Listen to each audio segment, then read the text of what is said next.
الله رب العالمين الصلاة والسلام على أشرف الأنبياء والمرسلين وعلى آله وأصحابه أجمعين أما بعد نحمده ونستعينه ونستغفره ونؤمن به ونتوكل عليه ونعوذ بالله من شرور أنفسنا ومن سيئات أعمالنا من يهد الله فلا مضل له ومن يضلل فلا هادي له ونشهد أن لا إله إلا الله وأشهد أن محمدا عبده ورسوله أما بعد فقد قال الله تعالى في القرآن العظيم والفرقان المجيد أعوذ بالله من الشيطان الرجيم بسم الله الرحمن الرحيم يا أيها الناس اعبدوا ربكم الذي خلقكم من نفس واحدة وخلق منها زوجها وبث منهما رجالا كثيرا ونساء واتقوا الله الذي تساءلون به والأرحام إن الله كان عليكم رقيبا அல்லாஹ்வுடைய சாந்தியும் சமாதானமும் எம்பெருமானார் நபிகள் நாயகம் ஸல்லல்லாஹு அலைஹி வஸல்லம் அவர்கள் மீதும் அவர்களுடைய வழிமுறைகளை முறையாக சரியாக பின்பற்றி வாழ்ந்த சஹாபாக்கள் மீதும் தாபீன்கள் மீதும் உங்கள் மீதும் என் மீதும் எப்போதும் என்றென்றும் நின்று நோட்டுமாக. அல்லாஹ்வினுடைய மாபெரும் அருளால் மார்க்க கல்வியை படிப்பதற்காக இந்த வெயில் நேரத்திலும் இந்த வெக்கையினுடைய நேரத்திலும் நாம் என்ன செய்திருக்கிறோம், அமர்ந்திருக்கிறோம். இப்ப இங்க நாம மட்டும் அமர்ந்திருக்குமா அப்படின்னு கேட்டா இல்ல, வேற யாரு இருக்கா? மலக்குமார்கள் இருக்காங்க. எதுக்கு வேண்டி இருக்கிறாங்க? பதிவு செஞ்சு கேட்டு சொல்லி சொல்லி வாங்கி கொடுத்து சொர்க்கத்துக்கு எப்படி போக முடியும்? அப்படி இல்ல. இப்ப மலக்குமார்கள் கவனிக்கிறாங்கிறது ஓகே, சொல்றாங்க ஓகே, அல்லாட்ட பேசுறாங்க ஓகே. ஆனா அதுக்கு முன்னாடி மலக்குமார் என்ன செய்வாங்க? நமக்காக வேண்டி துவா செய்வாங்க. நமக்காக வேண்டி என்ன செய்வாங்க? துவா செய்ய. என்ன காரணத்துக்காக நீ உட்கார்ந்து இருக்கிறோமோ அது நிறைவேறணும் அப்படிங்கிறதுக்காக வேண்டியும், நீ எந்த காரியத்துல விட்டுட்டு வந்திருக்கீங்களோ அது உங்களுக்கு நல்ல முறையில் நடக்கிறதுக்கும் மலக்கள் என்ன செய்வாங்க? பிரார்த்தனை செய்வாங்க. இப்ப நீங்க உங்க பெற்றோருக்கு நினைச்சு நீங்க கவலைப்படுத்தீங்கன்னா அல்லாஹ் என்ன செய்வான்? உங்க பெற்றோருக்கு அருள் செய்வான். உங்களுடைய பேரண்ட்ஸ்க்கு எல்லாம் என்ன செய்வான்? அருள் செய்வான். நீங்க அது வீட்டுல வேற ஏதாவது வேலைக்கு விட்டுட்டு வந்திருக்கீங்கன்னா அது வேலை ஈஸியா அப்படிங்கிறதுக்கு எல்லாம் என்ன செய்வான்? அருள் செய்வான். சரிங்களா? அப்ப மலக்குகள் நம்ம சுற்றி இருக்கிறாங்க அப்படிங்கறத நம்ம என்ன செய்யணும்? நினைவுத்துக்கணும். அப்பேற்பட்ட சபையில நம்ம என்ன செய்ய உட்கார்ந்துருக்கிறோம். அல்லாஹ் என்ன செய்வான்? இந்த சபையை அங்கீகரித்து நாம இங்க இருக்கக்கூடிய படிக்கக்கூடிய அந்த கல்வி நம்முடைய உள்ளத்தை கொண்டு சென்று அதன் அடிப்படையில் நடக்கிறதுக்கு அல்லாஹ் என்ன செய்வான்? அருள் செய்வான். சரிங்களா? சரி, நாம இன்னைக்கு படிக்கக்கூடிய இந்த மார்க்க வகுப்புல என்ன படிக்க போறோம்னு சொன்னா, நபிகள் நாயகம் ஸல்லல்லாஹு அலைஹி வஸல்லம் அவர்கள் இந்த சமுதாயத்தினுடைய வளர்ச்சிக்கும் இந்த சமுதாயத்துல பாடுபட்ட அந்த பாடுபாடும் இந்த சமுதாயத்திற்காக வேண்டி அவர்கள் இந்த உலக வாழ்க்கை எந்த அளவுக்கு தியாகம் செய்திருக்கிறார்கள் அப்படிங்கிறதும், இந்த உலகை விட்டு மறைகின்ற பொழுது அதாவது நீங்காத அறிவுரைகளை என்ன செய்திருக்கிறாங்க அல்லாஹ்வுடைய நமக்காண்டி கொடுத்துருக்காங்க. சரிங்களா? அதை பத்தி நம்ம என்ன செய்ய போறோம்? சில விஷயங்கள் பார்க்க போறோம். இதுல முக்கால்வாசி உங்களுக்கு எல்லாத்துக்குமே தெரிஞ்ச விஷயம் தான். இருந்தாலும் சில விஷயங்களை பதிவு பண்ணி நம்முடைய நினைவுக்கு கொண்டு வந்து அதை எப்படி நம்முடைய வாழ்க்கையில அமல்படுத்திக்கலாம் அப்படிங்கிறத நம்ம பார்ப்போம் இன்ஷா அல்லாஹ். சரிங்களா? சரி, முஹம்மது நபி ஸல்லல்லாஹு அலைஹி வஸல்லம் அப்படிங்கிறவங்க யாரு அப்படின்னு சொன்னா, யாரு? நபி 1, 2வது தூதர் 2, 3 இறுதி நபி. அப்படிதானே? என்னது? இறுதி நபி.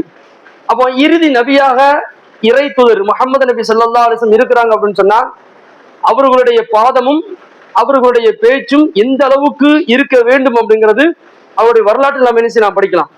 அவங்க இறுதி நபி. இதுக்கு அடுத்து எந்த நபியும் கிடையாது. இதுக்கு நம்ம இறந்ததுக்கு பிறகு வேற எந்த சமுதாயமும் கிடையாது. சரிங்களா? அப்ப நாம தான் யாரு? கடைசி சமுதாயம். நமக்கு வந்த நபி தான் யாரு? கடைசி நபி.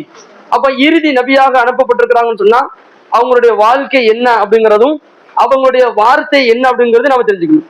அவங்களுடைய வாழ்க்கையும் தெரிஞ்சுக்கணும், அவர்களுடைய வார்த்தைகள் என்ன செய்யணும் நாம தெரிஞ்சுக்கணும். அப்படி தெரிஞ்சுக்கிட்டா மட்டும்தான் நாம இந்த உலகத்துல நம்முடைய வாழ்வை அழகுபடுத்திக் கொள்ளலாம். நேற்றைய தினத்துல நம்ம என்ன தலை பார்த்தோம்? ஒழுக்கமாக வாழணும் அப்படிங்கறத நம்ம பார்த்தோமா இல்லையா? இந்த ஒழுக்க மாண்புகள் எப்படி கிடைக்கும் அப்படின்னு சொன்னா, நாம இந்த நபியினுடைய வரலாற்றையும் இந்த நபியினுடைய வார்த்தையும் வைத்துதான் நம்முடைய ஒழுக்கத்தை நாம் என்ன செய்ய முடியும்? பேண முடியும். இந்த நபியினுடைய வார்த்தையும் இந்த நபியினுடைய வாழ்க்கையும் பற்றி பார்த்தால் மட்டும்தான் நம்ம ஒழுக்கமான வாழ்க்கை நாம் என்ன செய்ய முடியும்? எல்லா செயல்களும் காட்ட முடியும். இல்லாட்டா ஒண்ணும் செய்ய முடியாது. சரிங்களா? அப்போ இந்த நபி யார்? இந்த நபி எப்படிப்பட்டவர்? எப்படி இந்த சமூகத்திற்காக வேண்டி உழைக்க வந்தவர் அப்படிங்கிறத ஒரு சுருக்கமான சில விஷயங்கள் நம்முடைய உள்ளத்துல கொண்டு சென்று இந்த நபியினுடைய வார்த்தைகள் என்ன அப்படிங்கறதை நாம் என்ன செய்யணும்? முழுமையான முறையில நாம தெரிஞ்சுக்கணும். சரிங்களா? இந்த முஹம்மது நபி என்ன செஞ்சாங்க? மக்காவில பிறக்கிறாங்க. மக்காவில பிறந்து தங்களுடைய வாழ்க்கை ஒரு 40 வருட காலங்கள் என்ன செய்து போகுது. அவங்களுடைய வாழ்க்கை 40 வருட காலங்கள் போகுது. 40வது வயதுல இறைவன் என்ன செய்யறான்? நபியாக தேர்ந்தெடுக்கிறான். சாதாரண ஒரு மனுஷனும் நபிக்கும் என்ன வித்தியாசம் இருக்கு சரிங்களா? ஒரு சாதாரண ஒரு மனுஷனும் நபிக்கும் வித்தியாசம் இருக்கு. நபி என்றால் என்ன? செய்தியை அறிவிப்பவர். எப்படி செய்தி? யாருடைய செய்தி அறிவிப்பவர்? அல்லாஹ்விடத்திலிருந்து வந்த செய்தியை அப்படி சொல்லக்கூடியவர் தான் யாரு? நபி. என்ன செய்யணும்? அந்த இறைவனிடத்திலிருந்து வரக்கூடிய அந்த வார்த்தையை வாங்கணும், அதை தானும் செய்யணும், பிற மக்களுக்கு என்ன செய்யணும்? சொல்லவும் செய்யணும். அதுதான் நபி. சாதாரணமா யாரையும் நம்ம என்ன செய்ய முடியாது, நபின்னு சொல்ல முடியாது. நபி அப்படிங்கறத வந்து இறைவனிடத்திலிருந்து வகி என்ன செய்யணும்? வரணும். இறைவனிடத்திலிருந்து வகி வந்தாதான் அவர் யாரு? நபி. அந்த வகி என்ன செய்யணும்? அவர் அமல்படுத்தணும், பிற மக்களுக்கு என்ன செய்யணும்? எடுத்து சொல்லணும். அப்ப அப்படி எடுத்து சொல்லக்கூடிய ஒரு தகுதி எப்போ வந்துச்சு நபிக்கு? 40வது வயதுல என்ன செஞ்சு வந்துச்சு. அப்ப அவங்க என்ன செய்றாங்க? நபித்துவத்தை என்ன செய்றாங்க? அவர்கள் ஏற்றுக்கொள்கிறார்கள். அந்த நபித்துவத்துல என்னென்ன சுமந்திருந்தது, அந்த நபித்துவத்துல என்ன சுமந்திருந்தது, அந்த நபி அப்படிங்கிற வார்த்தை நாம ஏன் குறிப்பிட்டு சொல்றோம்னு சொன்னா, இஸ்லாமிய மார்க்கத்தில் ஏகத்துவத்தை என்ன செஞ்சாங்க? சுமந்திருந்தாங்க. நபி அப்படிங்கிற அந்த பேருக்குள்ள என்ன இருக்கு? இஸ்லாமும் ஏகத்துவமும் இருக்கு. இஸ்லாமும் ஏகத்துவமும் என்ன செய்யப்பட்டிருக்கு? அந்த நபிக்கு கொடுக்கப்பட்டிருக்கு. அந்த நபி தன்னுடைய வாழ்க்கையை அவர் சொல்வதாக இருந்தால், பேசுவதாக இருந்தால், அவர் கடைபிடிப்பதாக இருந்தால் எப்படிதான் இருக்கணும்? அவரு அந்த இஸ்லாமிய முறை இப்படிதான் இருக்கணும். இஸ்லாமிய சொல்லக்கூடிய அந்த முறையும் அந்த ஏகத்துவம் தான் இருக்கணும். அப்ப நபி அப்படின்னு சொன்னா என்ன அர்த்தம்? இஸ்லாமும் ஏகத்துவத்தை சுமந்தவர்.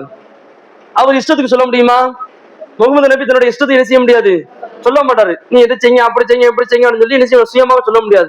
சொல்வதாக இருந்தா எதுல தான் சொல்லணும்? இஸ்லாத்துல உள்ளதும் ஏகத்துவத்தை உள்ளதான் சொல்லணும். இஸ்லாம் ஒரு மார்க்கம், ஏகத்துவம் ஒரு மார்க்கமா அப்படின்னு கேட்டா இல்ல, ரெண்டும் ஒண்ணுதான். ஏன் ஒண்ணுதான்? இஸ்லாத்துல சொல்லக்கூடிய விஷயம் ஏகத்துவ அடிப்படையில சொல்லி காட்டுது. இஸ்லாம் அப்படிங்கிற, இப்ப நான் ஒரு புக்கு காட்டுன்னு வைங்களேன், இந்த ஒரு புக்கு, அந்த புக்குல உள்ள என்ன இருக்கு? ஒரு சில பாடங்கள் சொல்லுமா இல்லையா? இந்த பாடங்கள் சொல்லப்பட்டிருக்கும். இப்போ உதாரணத்துக்கு நான் இருக்கலாம், என்ன இருக்கு, எவ்வளவு அழகிய முன்மாதிரியா அப்படின்னு சொல்லி ஒரு புக் இருக்கு. இது புக்கினுடைய பெயர். இந்த புக்குக்குள்ள என்ன இருக்குன்னா, இந்த முன்மாதிரி சம்பந்தப்பட்ட என்னென்ன விஷயங்கள் இருக்கு அது எல்லாமே இந்த புக்குக்குள்ள இருக்கு. யாரை பத்தி சொல்றாங்களோ அந்த சம்பந்தப்பட்ட புக்ஸ் அது நபர்கள் வந்து இந்த புக்ல சொல்லப்பட்டிருக்கும். அந்த மாதிரிதான் இஸ்லாம் என்கின்ற ஒரு கொள்கை. இஸ்லாம் அப்படிங்கிற ஒரு அழகான ஒரு மார்க்கத்துல ஏகத்துவம் அப்படிங்கிறது சொல்லப்பட்டிருக்கு. ஏகத்துவம் இல்லாம இன்னைக்கு இஸ்லாத்தை பின்பற்றாங்க. எப்படி? பிதஅத்தான காரியங்கள் அப்படின்னா புதிதாக உருவாக்கப்பட்டது, அல்லாஹ்வுடைய தூதரும் சொல்லாதது. அல்லாஹ்வுடைய தூதர் ஞாபகம் வச்சுக்க. பிதஅத் அப்படின்னா என்னது? இஸ்லாம் சொல்லாதவைகள். ஷார்ட்டா வழங்கிடுங்க. பிதஅத்னா என்னது? இஸ்லாம் சொல்லாதவைகள் அல்லது அனுமதி அல்லாதவைகள், அனுமதி இல்லாதவைகள் அப்படிங்கிற மாதிரி ஏதாவது ஞாபகம் வச்சுக்கோங்க. அப்போ இஸ்லாம் அப்படிங்கிற அந்த ஒரு கொள்கையில ஏகத்துவம் என்கின்ற ஒரு வழிமுறை என்ன செய்யப்பட்டிருக்கு, அடங்கியிருக்கு. இந்த இரண்டையும் யார் சுமந்தா? முஹம்மது நபி ஸல்லல்லாஹு அலைஹி வஸல்லம் சுமந்தாங்க.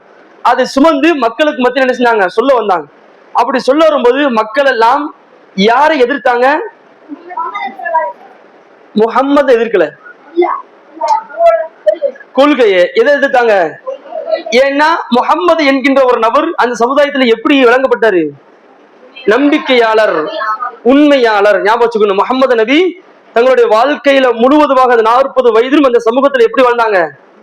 உண்மையாளர். அவர் பொய் சொல்லாதவர், அவர் நல்லவர், அவர் எந்த விதத்தில் என்ன செய்ய மாட்டாரு? அநியாயம் செய்ய மாட்டார் அப்படிங்கிற மாதிரி அந்த சமூகம் என்ன செஞ்சு நம்புச்சு. ஏன்னா அப்படிதான் நடந்தாரு. அப்போ முஹம்மது என்ன செய்யல? எதிர்க்கல. முஹம்மத எதிர்க்கல. முஹம்மது நபியாக மாறி அவர் கொண்டு வந்த கொள்கை இருக்கா இல்லையா, இஸ்லாம், அந்த இஸ்லாத்தையும் ஏகத்துவத்தை என்ன செஞ்சாங்க? எதிர்த்தாங்க. அந்த சமூகம் இஸ்லாத்தை எதிர்த்தாங்க, ஏகத்துவத்தை எதிர்த்தாங்க. சரிங்களா? இஸ்லாத்தை அவர்கள் அந்த மக்களுக்கு மத்தியில கொண்டு வரும்போது இஸ்லாத்தை அந்த மக்கள் எல்லாம் சரி, ஏற்கனவே அந்த சமூகத்தினுடைய ஒரு பழக்கம் எப்படி இருந்துச்சு? அந்த மக்களுடைய கொள்கை என்ன இருந்துச்சு? அவங்களுடைய இறைவன் யாராத்தான் இருந்தான்? அல்லாஹ்வா தான் இருந்தான். அல்லாஹ்வை தவிர்த்து அதற்கு பிறகு யார் வணங்கினாங்க? சிலைகளை என்ன செஞ்சாங்க? வணங்க ஆரம்பிச்சாங்க. இதுதான் அப்படின்னு சொல்லி. அப்போ அவங்ககிட்ட இஸ்லாம் அப்படிங்கிற ஒரே ஒரு பகுதி இருந்து ஏகத்துவமே இல்லாம இருந்துச்சு. அவங்கள்ட்ட ஏகத்துவமே இல்லாம இருந்தது. அப்ப அந்த இஸ்லாத்தை முழுமைப்படுத்தி ஏகத்துவத்தை என்ன செஞ்சாங்க? முழுமைப்படுத்துவதற்காக முகமது நபி வந்தாங்க. உள்ள வந்து சொல்லும் போதுதான் நாங்க ரெண்டையுமே ஏத்துக்க மாட்டோம், ரெண்டையுமே ஏத்துக்க மாட்டோம் அப்படின்னு சொன்னாங்க. அந்த சொல்லக்கூடிய அந்த பாதை கரடு முரடான, ரொம்பவும் கஷ்டத்திற்குண்டான, ரொம்பவும் ஒரு மோசமான, எந்த அளவுக்கு ஒரு மனிதன் கஷ்டப்பட வேண்டுமோ அந்த அளவுக்கு கடுமையான கஷ்டத்தை என்ன செஞ்சாங்க? முகமது நபி ஸல்லல்லாஹு அலைஹி வஸல்லம் அவர்கள் என்ன கஷ்டப்பட்டாங்க. எதுக்காக கஷ்டப்பட்டாங்க? இப்ப நான் சொன்னேன் எதுக்காக கஷ்டப்பட்டாங்க? இஸ்லாத்தை சொல்லி, ஆமா, இஸ்லாத்தை சொல்லி ஏகத்துவத்தை முழுமைப்படுத்துவதற்காக தன்னுடைய சுய சரிதத்தையும் தன்னுடைய சுய நிலத்திற்கு முகமது நபி என்ன செய்யல, போகல. சரிங்களா? முகமது நபி என்ன செய்யல, தன்னுடைய சுய நடத்திற்காகவும் தன்னுடைய தேவைக்காகவும் என்ன செய்யல முகமது நபி போல. எதுக்காக போனாங்க? இஸ்லாத்தை முழுமைப்படுத்தி ஏகத்துவத்தை விளங்கப்படுத்தினாங்க. அதுக்காக வந்துட்டு என்ன செஞ்சாங்க, போனாங்க. அப்போ போகும்போது அல்லாஹ்வுடைய தூதர் என்னென்ன கஷ்டப்பட்டாங்கன்னு எல்லாத்துக்குமே தெரியும். என்ன கஷ்டப்பட்டாங்க? உடலை தூக்கி போட்டாங்க, போற வழியில வந்து என்ன செஞ்சாங்க, குழியை தோண்டி வச்சாங்க, சாப்பாட்டுல விஷத்தை கலந்தாங்க, நடக்கும்போது வரும்போது முழுக்களை தூக்கி போட்டாங்க, ரொம்பவும் சிரமப்படுத்தினாங்க, அடி வாங்கினாங்க. இப்படி ஏராளமான கஷ்டங்கள் பட்டாங்க. இப்படி ஏராளமான கஷ்டங்களும் சிரமங்களும் படுகின்ற பொழுதெல்லாம் இறைவன் என்ன செஞ்ச அவர்களுக்கு ஆறுதல் அளித்தான். சரிங்களா? ஏன் இறைவன் இறங்கி வந்தான்? இறைவன் ஏன் ஆறுதல் படுத்தினான்? அல்லாவுக்காக வேண்டி. எது அல்லாவுக்கான? எது? இந்த இஸ்லாத்தை சொல்லி ஏகத்துவத்தை முழுமைப்படுத்தியதற்கா இதை நம்ம வாங்கணும். புரியுங்களா? நபிகளார் அவருடைய முழுமையான வாழ்க்கை எப்படி இருந்துச்சு? இஸ்லாத்தை சொல்லி ஏகத்துவத்தை முழுமைப்படுத்து. அந்த முழுமைப்படுத்தக்கூடிய அந்த பகுதியில நபிகளார் முழுமையாக இறங்கியதனால் அல்லாஹ் என்ன செஞ்சான், தன் பக்கம் மியராஜ் அப்படிங்கிற ஒரு பயணத்தை இறை தூதர் ஸல்லல்லாஹு அலைஹி வஸல்லம் இங்கிருந்து 7 வானத்திற்கு பிறகு கூட்டு போய் அல்லாஹ் பேச ஆரம்பிச்சான். ஏகத்துவத்தை சொன்னதுக்கு பின்னாடி அல்லாஹ் என்ன செஞ்சான், கூட்டு போனான். அப்போ என்ன விஷயம் விளங்குது அப்படின்னு சொன்னா, நம்ம ரசூலுல்லாஹ்வுடைய இந்த வாழ்க்கை வரலாறு பார்த்து சில படிப்பினைகளை தெரிஞ்சுக்கணும். சரிங்களா? அப்போ அல்லாஹ்வுடைய மார்க்கத்தை பின்பற்றும் பொழுது, இறைவன் சொல்லக்கூடிய அந்த ஏகத்துவத்தை ஏற்றுக்கொள்ளும் பொழுது இறைவன் நமக்காக இறங்குவான். இறைவன் என்ன செய்வான், நமக்காக இறங்கி நம்முடைய தேவைகளை என்ன செய்வான், பூர்த்தி செய்வான். சரிங்களா? நபிமார்களுடைய வாழ்க்கையில நிறைய அதிசயங்கள் நடந்துச்சுல்ல. ரசூலுல்லாஹ்வுடைய வாழ்க்கையில மூசா அலைஹிஸ்ஸலாம் கடல் அடிச்சாங்க, கடல் ரெண்டா பிளந்துச்சு. அதே மாதிரி வந்து சாலிஹ் அலைஹிஸ்ஸலாம் சொன்னாங்க, என்ன செஞ்சு ஒரு பாறை வெடிச்சு ஒட்டகம் வந்துச்சு. அதே மாதிரி வேற என்ன நபிமார்களுக்கு அதிசயம் கொடுக்கப்பட்டுச்சு?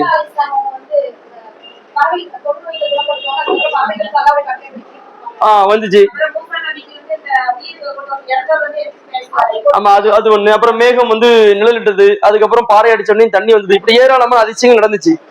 நபிகளார் ஸல்லல்லாஹு அலைஹி வஸல்லம் அவங்களுக்கு கிடைச்ச, அவங்களுக்கு கொடுத்த அந்த அதிசயத்தை போன்று வேற எந்த நபிமாரும் கொடுக்கல. அவர்களுக்கு கிடைச்ச அந்த அருள்படை மாதிரி வேற எந்த நபிக்கும் கொடுக்கல. ஏன்னா இந்த முகமது நபி சமுதாயத்திற்காக வேண்டி அவ்வளவு இறங்கி இஸ்லாத்தை சொல்லி ஏகத்துவத்தை என்ன செஞ்சிருக்காங்க, காமிச்சிருக்காங்க, சொல்லி இருக்காங்க, முழுமைப்படுத்திருக்காங்க. சரியா? அப்ப அதுக்காக வேண்டி அல்லாஹ் என்ன செஞ்சான்னா, இந்த முகமது நபியை அல்லாஹ் இங்க இருந்து நேர ஒரு வாகனத்தை கொண்டு வந்து அல்லாஹ் என்ன செஞ்சா, நேர மேல கூட்டு போய் ரசூலாட்ட பார்த்து அவங்க பார்க்கல, பேசி என்ன செஞ்சாங்க, சில விஷயங்கள் அல்லாஹ் கொடுத்துட்டான். அப்போ ஏகத்துவத்தை பின்பற்றுகின்ற போது அல்லாஹ் நமக்கு என்ன செய்வான், இறங்கி நிச்சயமாக வருவான். சரிங்களா? சரி, அந்த மாதிரி ரசூலுல்லாஹ் இப்போ மேல போறாங்க. கீழே வந்ததுக்கு அப்புறம் விஷயத்த சொல்றாங்க, மக்கள் ஏத்துக்கல, மறுபடியும் என்ன செய்றாங்க, சொல்லி மக்கள் ஓரளவு கொண்டு வராங்க. அப்ப இறுதி அல்லாஹ்வுடைய தூதர் எங்க இருந்து, மக்காவில இருந்து மதீனாவுக்கு போக பிளான் பண்றாங்க. ஏன்னா அவர்கள் இஸ்லாத்தையும் ஏகத்துவத்தையும் சொல்லும் பொழுது கடுமையாக தாக்கப்பட்டு முழுவதுமாக இறந்துட்டா சொல்ல முடியாம போயிரும். அப்படிதானே? இஸ்லாத்தையும் சொல்ல முடியாம போயிரும், ஏகத்துவத்தை சொல்ல முடியாம போயிரும். அப்ப என்ன செய்யறாங்க, இங்க இருந்து நம்ம மதீனாவுக்கு போவோம் அப்படின்னு சொல்லி மதீனாவுக்கு கஷ்டப்பட்டு சிரமப்பட்டு ரொம்ப என்ன செய்றாங்க, ஒரு வழி என்ன செஞ்சாங்க, போயிட்டாங்க. அங்க போய் அங்குள்ள மக்கள்கிட்ட வந்து இஸ்லாத்தை எடுத்து சொல்லி ஒரு நல்ல நிலைமைக்கு என்ன செய்றாங்க, மதீனாவை சிறந்த முறையில் உருவாக்குறாங்க. அப்படி உருவாக்கக்கூடிய அந்த நிலையில தான் சில காலத்துக்கு பிறகு எந்த ஊரை விட்டு வந்தாங்களோ அந்த ஊரை போரின் காரணமாக என்ன செய்றாங்க, கைப்பற்றாங்க. ரசூலுல்லாஹ் முஹம்மது நபி அவர்களும் அவர்களுடைய தோழர்களும் இந்த இஸ்லாமிய மார்க்கத்தை பாதுகாப்பதற்கும் இந்த ஏகத்துவத்தை முழுமைப்படுத்துவதற்கும் அவர்கள் கண்ட களம் என்ன, வாள்களால் போர் செய்தார்கள். எழுதிக்கணும். இஸ்லாத்தை முழுமைப்படுத்துவதற்கும்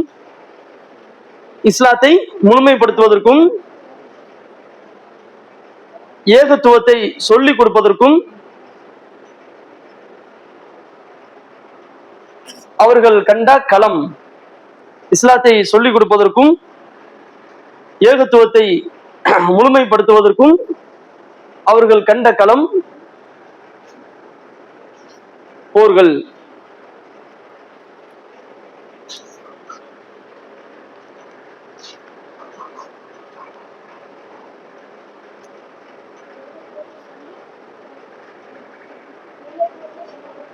சொல்லிக் கொடுப்பதற்காக அவர்கள் கண்ட களம் அல்லது அவர்கள் கண்ட ஒரு பாதை போர்கள். சரிங்களா? அப்போ அந்த போர்கள் அப்படிங்கிற வரும்பொழுது நம்ம சாதாரணமாக என்ன செய்ய முடியாது, சும்மா நம்ம இங்க பார்த்து பேசி சண்டை போடுற மாதிரி கிடையாது. அவர்கள் சண்டையிடுவதற்கு, அவர்கள் போர் செய்வதற்கு அவர்கள் என்ன செய்யறாங்க, ஆயுதங்களை தயார் செய்து அவர்கள் அதாவது எதிரிகளிடத்துல சண்டையிட்டு அவங்களுடைய உடம்புல இருக்கக்கூடிய அந்த காயங்கள், அந்த உடம்புல இருந்து வரையக்கூடிய அந்த ரத்தங்கள், அவர்களிடத்துல உயிரிழந்த நிறைய நபர்கள் எல்லாமே எதை முன்னிலை வைத்துதான்? இஸ்லாத்தை அவர்கள்ட்ட சொல்லணும், ஏகத்துவத்தை அவர்கள்ட்ட சொல்லணும். அதுக்காக வேண்டித்தான் என்ன செஞ்சாங்க, இவ்வளவு தூரம் கஷ்டப்பட்டாங்க. அப்ப என்ன செய்யறாங்கன்னு சொன்னா, நேரம் அங்க இருந்து மக்காவுக்கு என்ன செய்றாங்க, வந்து மக்காவை கைப்பற்றுகிறார்கள்.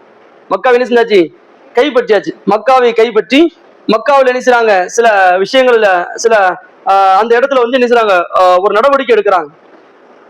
மக்காவினுடைய வரலாறு ரெண்டு விஷயம் இருக்கு. மக்காவினுடைய வரலாறு ரெண்டு இருக்கு, முக்கியமான வரலாறு. என்ன? ரசூலுல்லா அவர்கள் பிறந்த அதாவது சில காலங்கள்ல, சரிங்களா, அந்த சூழ்நிலையில மக்காவை இடிப்பதற்காக ஒரு அரசாங்கம் வந்துச்சு. மக்காவை இடிப்பதற்காக ஒரு அரசாங்கம் வந்துச்சு. நீங்க ஷார்ட்டா வளைக்கிடுங்க, அவர் பேரு அவர் ஊரு அதெல்லாம் ரெண்டாவது இருக்கட்டும், ஒரு ஷார்ட்டா வளைக்கிடுங்க. மக்காவை இடிப்பதற்காக வேண்டி யார் வந்தா?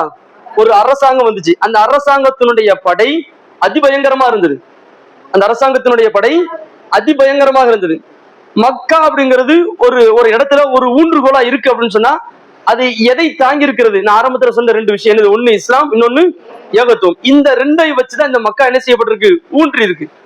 அது யாரு இது பண்ணி வச்சா? ஃபர்ஸ்ட் ஆதம் அலைஹிஸ்ஸலாம் அவங்க ரெடி பண்ணாங்க. ரெண்டாவது யார் ரெடி பண்ணா? இப்ராஹிம் அலைஹிஸ்ஸலாம் ரெடி பண்ணாங்க. இப்ராஹிம் அலைஹிஸ்ஸலாம் அவர்கள் நிறுவக்கூடிய அந்த கை இருக்கா இல்லையா, இப்ராஹிம் அலைஹிஸ்ஸலாம் அவங்களுடைய கரங்கள், அவங்களுடைய நியத்துகள், அவங்களுடைய பார்வைகள், அவங்களுடைய பேச்சுகள்லாம் எப்படி ஏகத்துவத்தினுடைய சரியான பாதை, ஏகத்துவத்தினுடைய சரியான பாதை அடைந்தவர்கள் இப்ராஹிம் அலைஹிஸ்ஸலாம். ஏகத்துவத்தினுடைய சரியான பாதை அடைந்தவர்கள் யாரு? இப்ராஹிம் அலைஹிஸ்ஸலாம். அந்த இப்ராஹிம் அலைஹிஸ்ஸலாம் அவர்கள் ஊன்றிய அந்த ஏகத்துவம், அந்த இஸ்லாமும் இருக்கக்கூடிய அந்த மக்காவை இடிப்பதற்கு யார் வந்தா? ஒரு அரசாங்கம் வந்துச்சு. அந்த அரசாங்கம் எப்படி வந்துச்சு? காலாட்படை, யானைப்படை, குதிரைப்படை, அவர்கள் சிறந்த வல்லுநர்கள் படை, எல்லா படைகளும் வந்துச்சு. வந்து அந்த காபாவை இடிப்பதற்காக வேண்டி முயலும் போது என்ன நடந்தது? அழிச்சான். எப்படி அழிச்சான்?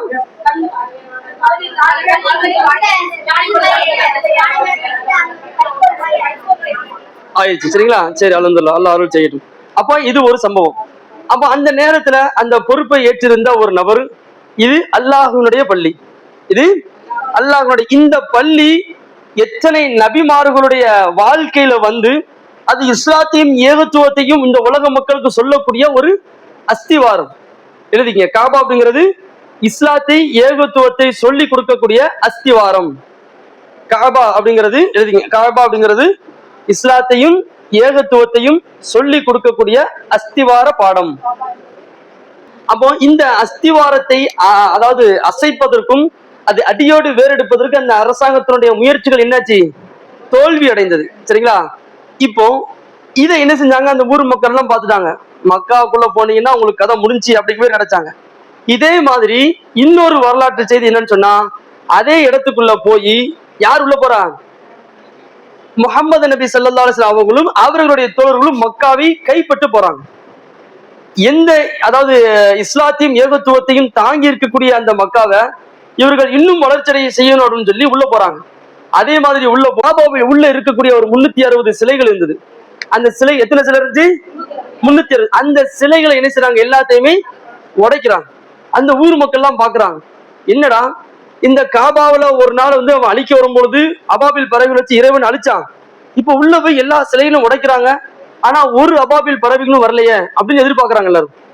ஆரம்பத்துல அன்னைக்கு அபாபில் பறவை வந்துச்சா இல்லையா, ஆனா இன்னைக்கு எல்லாத்தையும் உடைக்கிறாங்க, ஆனா ஒண்ணுமே நடக்கலையே அப்படின்னு பார்த்து அதிர்ச்சி அடைஞ்சு, அப்ப இந்த முஹம்மது நபி சொல்லக்கூடிய விஷயம் உண்மைதான், அவர் இஸ்லாத்தை சொல்லி ஏகத்துவத்தை என்ன செஞ்சிருக்கிறாரு, முழுமைப்படுத்த வந்திருக்கிறாரு அப்படின்னு சொல்லி எல்லாரும் இஸ்லாத்துக்கு வர ஆரம்பிக்கிறாங்க. சரிங்களா? எல்லாரும் இஸ்லாத்தின் பக்கம் வர ஆரம்பிக்கிறாங்க. அப்படி இஸ்லாத்தின் பக்கம் ஒவ்வொரு நபருக்கும் என்ன செய்றாங்க, எழுதியாச்சா? டக்குன்னு எழுதிபடி.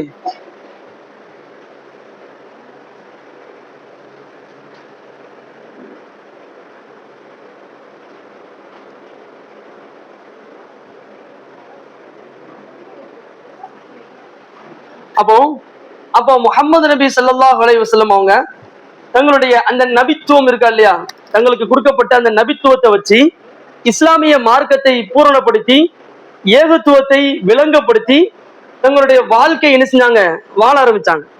அது வரைக்கும் அந்த இடத்துல எது அதிகாரமாக இருந்தது அப்படின்னு சொன்னா அறியாமை. அந்த இடத்துல எழுதிங்க, இஸ்லாத்திற்கு முன்னால் இருந்தது அறியாமையை கொண்டு ஆட்சி செய்தார்கள். இஸ்லாத்திற்கு முன்னாடி அவர்களிடத்துல அறியாமை அதிகமாக காணப்பட்டது. ஏதாவது ஒன்று எழுதிக்க, இஸ்லாத்திற்கு முன்னாடி அறியாமை அவர்களிடத்தில் அதிகமாக காணப்பட்டது. இஸ்லாத்திற்கு முன்னாடி அறியாமை அவர்களிடத்திலே காணப்பட்டது. அறியாமை தான் அவர்களை ஆட்சி செஞ்சது. எப்படி அப்படின்னு சொன்னா, ஏழைகளுக்கு உதவ மாட்டாங்க. சரி, நீங்க கடைசி கூட எழுதிக்கிங்க பாருங்க பிள்ளைங்களா, நீ அப்புறம் எழுதிக்க, ஒரு ஷார்ட்டா எழுதணும், டைம் இல்ல.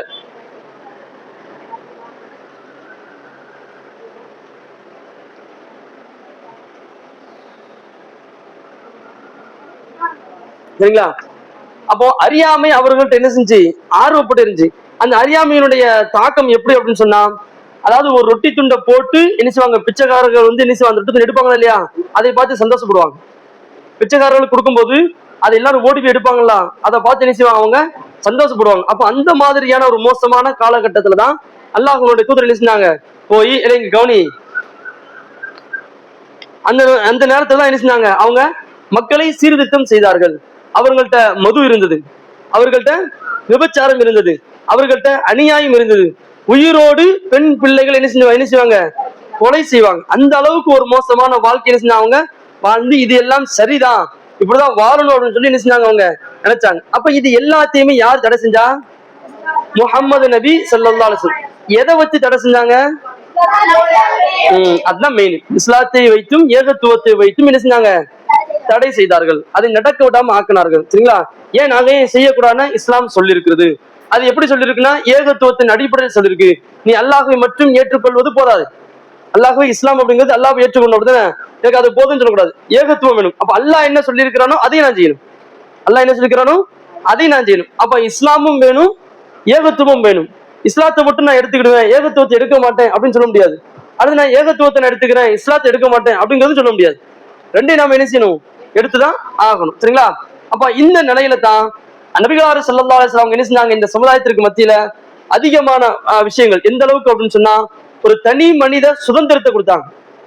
அந்த காலத்துல எப்படி இருப்பாங்கன்னா, அடிமைகளாக இருப்பாங்க. ஏதாவது ஒரு நாட்டுல ஏதாவது ஊர்ல அடிமைகள் இருப்பாங்களா இல்லையா, அவங்கள சந்தையில விற்பாங்க. இந்த ஆளை நீங்க எடுத்துக்கிறீங்களா, அவங்க வீட்டு வேலைக்கு உங்க தோட்ட வேலைக்கு ஏதாவது வாங்கிக்கிறீங்களா அப்படின்னு செய்வாங்க. மனிதர்களை விற்கக்கூடிய காலம். அவர்கிட்ட நம்ம பைசா கொடுத்து அந்த மனிதர்கள் நம்ம என்ன செய்யலாம், வீட்டுக்கு கூட்டு வந்து அவங்க நம்ம வீட்டு வேலை என்ன செய்ய வைப்பாங்க, அடிமைத்தனம். அப்ப இஸ்லாம உள்ள வந்து என்ன செஞ்சு அந்த அடிமைத்தனத்தை முழுவதுமாக அழித்தொடுத்தது. அப்படி செய்யக்கூடாது, தனி மனித சுதந்திரத்தை நினைச்சு இஸ்லாம் கொடுத்துச்சு. அதே மாதிரி ஒவ்வொரு நபர்களுடைய வாழ்வை சிறந்த முறையில உச்சத்துக்கு கொண்டு போவதுக்கு, ஒரு சிறந்த ஒரு வாழ்க்கையை கொண்டு போய், நீ பணக்கா, நீ ஏழை, நீ படிக்காதவன், நீ இல்ல இந்த மாதிரி வேலைக்கு போக கூடாது, நீ இந்த வயசு தாழ்ந்த ஜாதிகள் சொல்லுவோமா இல்லையா, இவங்க படிக்கணும் அவங்கவுங்க படிக்க கூடாதுன்னு சொல்லுவாங்க இல்லையா, அந்த மாதிரி இல்லாம எல்லாரும் என்ன செய்யணும், படிக்கணும். எல்லாரும் படிக்கணும், எல்லாரும் என்ன செய்யணும், ஒரு நல்ல இடத்துக்கு வரணும் அப்படிங்கிறது இஸ்லாம் என்ன செஞ்சிருக்கு, சொல்லி தந்திருக்கு. இப்ப நான் சொல்றதை கேட்பேன், கை நீட்டு ஒரு ஆள்கிட்ட கேட்பேன், சொல்லணும். புரிஞ்சுதா? ஒண்ணுதான் சொல்லணும். இப்போ ஒண்ணுதாம்ல, புரியுதா? நான் கேட்கும்போது என்ன செய்யணும், சொல்லணும். பின்னாடி யாரு கேட்கும்போது சொல்லணும். சரிங்களா? ஞாபகம் வச்சுக்கோங்க. அப்போ எந்த மாதிரியான ஒரு இடம், ஒரு எந்த மாதிரியான ஒரு வளர்ச்சிக்கு போனது அப்படிங்கிறது அந்த அரபு உலகமே என்ன செஞ்சிச்சு, ஒரு சிறந்த ஒரு நல்ல ஒரு வாழ்வை என்ன செஞ்சு பார்த்துச்சு. இப்படி எல்லாம் வாழலாமா, இப்படி எல்லாம் செய்யலாமா அப்படிங்கிற அளவுக்கு இஸ்லாம் என்ன செய்யப்பட்டிருக்க மனிதர்களுக்கு உகந்த மார்க்கமாக மாறிடுச்சு. இஸ்லாம் மனிதர்களுக்கு உகந்த மார்க்கமாக என்ன செஞ்சு மாறிடுச்சு. அப்ப அவர்களும் அந்த மார்க்கத்தை என்ன செய்யல ஒன்றி அவர்கள் இணைந்து வாழ்ந்து அதை விட்டு பிரிய முடியாத அளவுக்கு ஆயிட்டாங்க. இஸ்லாத்தை மட்டும் சொன்னா அது வேற, கேட்டு போயிடலாம். ஏகத்துவம் அப்படிங்கிறது நடைமுறைப்படுத்தக்கூடிய விஷயங்களோட சம்பந்தப்பட்டது. அதனால அந்த ஏகத்துவத்தையும் சேர்த்து பின்பற்றினால் மட்டும்தான் இஸ்லாத்துக்காக வேண்டி நம்ம என்ன செய்யலாம், என்ன ஒன்னாலும் பண்ணலாம், எல்லா விதமான இபாதத்துக்கும் நாம் என்ன செய்யலாம், செஞ்சுக்கலாம். ஆனா அப்படி செய்யாம நாம் என்ன செய்ய முடியாது, விட முடியாது. முஹம்மது நபி ஸல்லல்லாஹு அலைஹி வஸல்லம் அவர்கள் மக்காவுல எத்தனை வருஷம் வாழ்ந்தாங்க, மதீனால எத்தனை வருஷம் வாழ்ந்தாங்க? 10 வருஷம். அது நபியாக, அது நபியாக எத்தனை வருஷம் வந்தாங்கன்னா கரெக்ட் தான், 12 அங்க 13. சரிங்களா? 10 வருஷம். அப்போ நபிகளார் ஸல்லல்லாஹு அலைஹி வஸல்லம் அவங்க தங்களுடைய வாழ்க்கை, நபி பட்டம் கிடைத்ததுல இருந்து தங்களுடைய வாழ்க்கையை முழுவதுமே இந்த இஸ்லாத்தை சொல்லி ஏகத்துவத்தை பரிபூர்ணப்படுத்துவதற்கு என்ன செஞ்சாங்க, இங்கும் அங்குமாக, எங்கிருந்து, மக்காவில இருந்து மதீனாவுக்கு. இந்த இடைப்பட்ட இந்த காலத்துல ரசூலுல்லாஹ் முஹம்மது நபியை கொலை செய்வதற்கு பல நேரங்கள் முயற்சிச்சிருக்காங்க, பல நேரங்கள்ல முயற்சி செஞ்சிருக்கிறாங்க. இது எல்லாம் ஷைத்தானுடைய ஒரு சூழ்ச்சி. நாம இஸ்லாத்தின் பக்கமும் ஏகத்துவத்தின் பக்கம் நாம நிக்கிறோம் அப்படின்னு சொன்னா அல்லாஹ் என்ன செய்வான், ஷைத்தான் வந்து நம்ம பாதுகாப்பான். ஷைத்தான் போடக்கூடிய சூழ்ச்சி இருக்கா இல்லையா, அந்த சூழ்ச்சிகள் இருந்து இறைவன் என்ன செய்வான், நம்மள பாதுகாப்பான். கவனிக்கிறல, என்னடி கவனிக்கிறியா, கேப் வைப்பான் சொல்லணும், சரியா? அப்போ ரசூலுல்லாஹி நாம இஸ்லாத்துல வாழணும், ஏகத்துவத்தோட நாம என்ன செய்ய வாழணும். அப்படி வாழும்போது அல்லாஹ் எப்படி இந்த முகமது நபிய காப்பாத்தினாலும் அதே மாதிரி அல்லாஹ் நம்ம என்ன செய்வான், நல்ல முறையில காப்பாற்றுவான். அப்ப நம்முடைய வாழ்க்கையினுடைய வெற்றியினுடைய அடையாளம் எப்படித்தான் இருக்கணும், இஸ்லாமும் ஏகத்துவம் தான் இருக்கணும். இஸ்லாமும் ஏகத்துவத்தை தான் இருக்கணும். நான் இஸ்லாத்தை ஃபாலோ பண்ணிக்கணும், நான் இந்த மாதிரி பிதாத்தெல்லாம் பண்ணுவேன், நான் சில தர்காவுக்கு போவேன், நான் என்னைய பத்தி வைப்பேன், நாங்க அவங்களுக்கு இறந்தவர்களுக்கு நான் இப்படி செய்வேன் அப்படி செய்வேன் அப்படிங்கிற மாதிரியான நினைவுகள் இல்லாம சிறந்த முறையில இஸ்லாத்தை நாம் என்ன செய்யணும், கடைபிடிக்கக்கூடியவர்களாக நாம இருக்கணும். ஏன்னு சொன்னா அந்த இஸ்லாத்தை சொல்லி ஏகத்துவத்தை அவர்களுடைய உள்ளத்துல எடுத்து காண்பித்த சில நாட்களில் அவர்களுடைய பேச்சு என்ன செய்ய ஆரம்பிச்சிச்சு, மக்களுக்கு மத்தியிலே வளர ஆரம்பிச்சிச்சு. எல்லா மதீனா வாசிகள் என்ன செஞ்சாங்க, அதை பார்க்க, அதை பேச, அதை உணர, அதை சிந்திக்க ஆரம்பிச்சிட்டாங்க. அப்படி சிந்திக்க ஆரம்பிக்கும் பொழுதுதான் தங்களுடைய வாழ்க்கையில சரி நாம என்னென்ன தவறுகள் செஞ்சிருக்கிறோம் அப்படிங்கிற விஷயத்தை என்ன செய்றாங்க, அப்படியே கொஞ்சம் கொஞ்சமாக கொண்டு போறாங்க. அப்ப எல்லா விதத்திலுமே அல்லாஹ்வுடைய தூதர், இப்ப உதாரணத்துக்கு மக்காவில இருந்து அங்கிருந்து அவங்க துரத்திடப்பட்டு மதீனாவுக்கு போய் மதீனால இருந்து சில வருடங்கள் அங்க தங்கியிருந்து அதற்கு பிறகு மக்காவுக்கு வந்து என்ன செய்றாங்க, மக்காவை கைப்பற்றாங்க. அப்ப இடப்பட்ட காலங்கள்ல அவர்கள் என்ன செய்றாங்க, மார்க்கத்துக்காக சில சோதனைகள் அனுபவிக்கிறாங்க, சில சோதனைகளையும் கஷ்டங்களையும் அனுபவிக்கிறாங்க. அந்த கஷ்டத்தையும் சோதனைகளையும் அனுபவிக்கும் பொழுது அல்லாஹ்வுடைய தூதர் நினைத்துக் கொண்டார்கள், ஏதோ ஒரு நிலவு நம்மை தேடி வரப்போகுது, நமக்கு ஏதோ ஒரு சந்தோஷமான செய்தி கிடைக்க போகுதுன்னு சொல்லி நினைக்கிறாங்க. அதே மாதிரி அல்லாஹ் சொல்லிட்டான், மக்கா உங்களுக்கு வெற்றி கொண்டு போறோம், மக்கா உங்களுக்கு தரப்போறோம் அப்படின்னு சொல்லி அல்லாஹ் சொல்லிட்டான். அப்போ நம்ம மார்க்கத்துல சில விஷயங்கள், சில வணக்க வழிபாடுகள், சில இபாதத்துல என்ன ஞாபகம் வச்சுங்க, இபாதத்துல என்னது, வணக்க வழிபாடுகள். இபாதத்துல என்ன, வணக்க வழிபாடுகள். இந்த இபாதத்துகள் செய்யும் பொழுது நாம சில கஷ்டங்கள் அனுபவிக்கிறோமா இல்லையா, சில சிரமங்கள் அனுபவிக்கிறோமா இல்லையா. இந்த சிரமம் இந்த கஷ்டம் அப்படிங்கறது வந்து அல்லாஹ் என்ன செய்யறான், இதனுடைய பலனையும் இதனுடைய ஒரு சரியான ஒரு நேர்த்தியான ஒரு பகுதியும் அல்லாஹ் நமக்கு ஏதாவது ஒரு வாழ்வை நமக்கு ஏற்படுத்த போறான் அப்படிங்கறத நாம என்ன செய்யணும், விளங்கிக்கணும். கஷ்டமா இருக்கு, சிரமமா இருக்க வேண்டிய அந்த இபாதத்தை செய்யாம நாம என்ன செய்ய முடியாது, விடக்கூடாது, அதை நம்ம செய்யணும். சரிங்களா?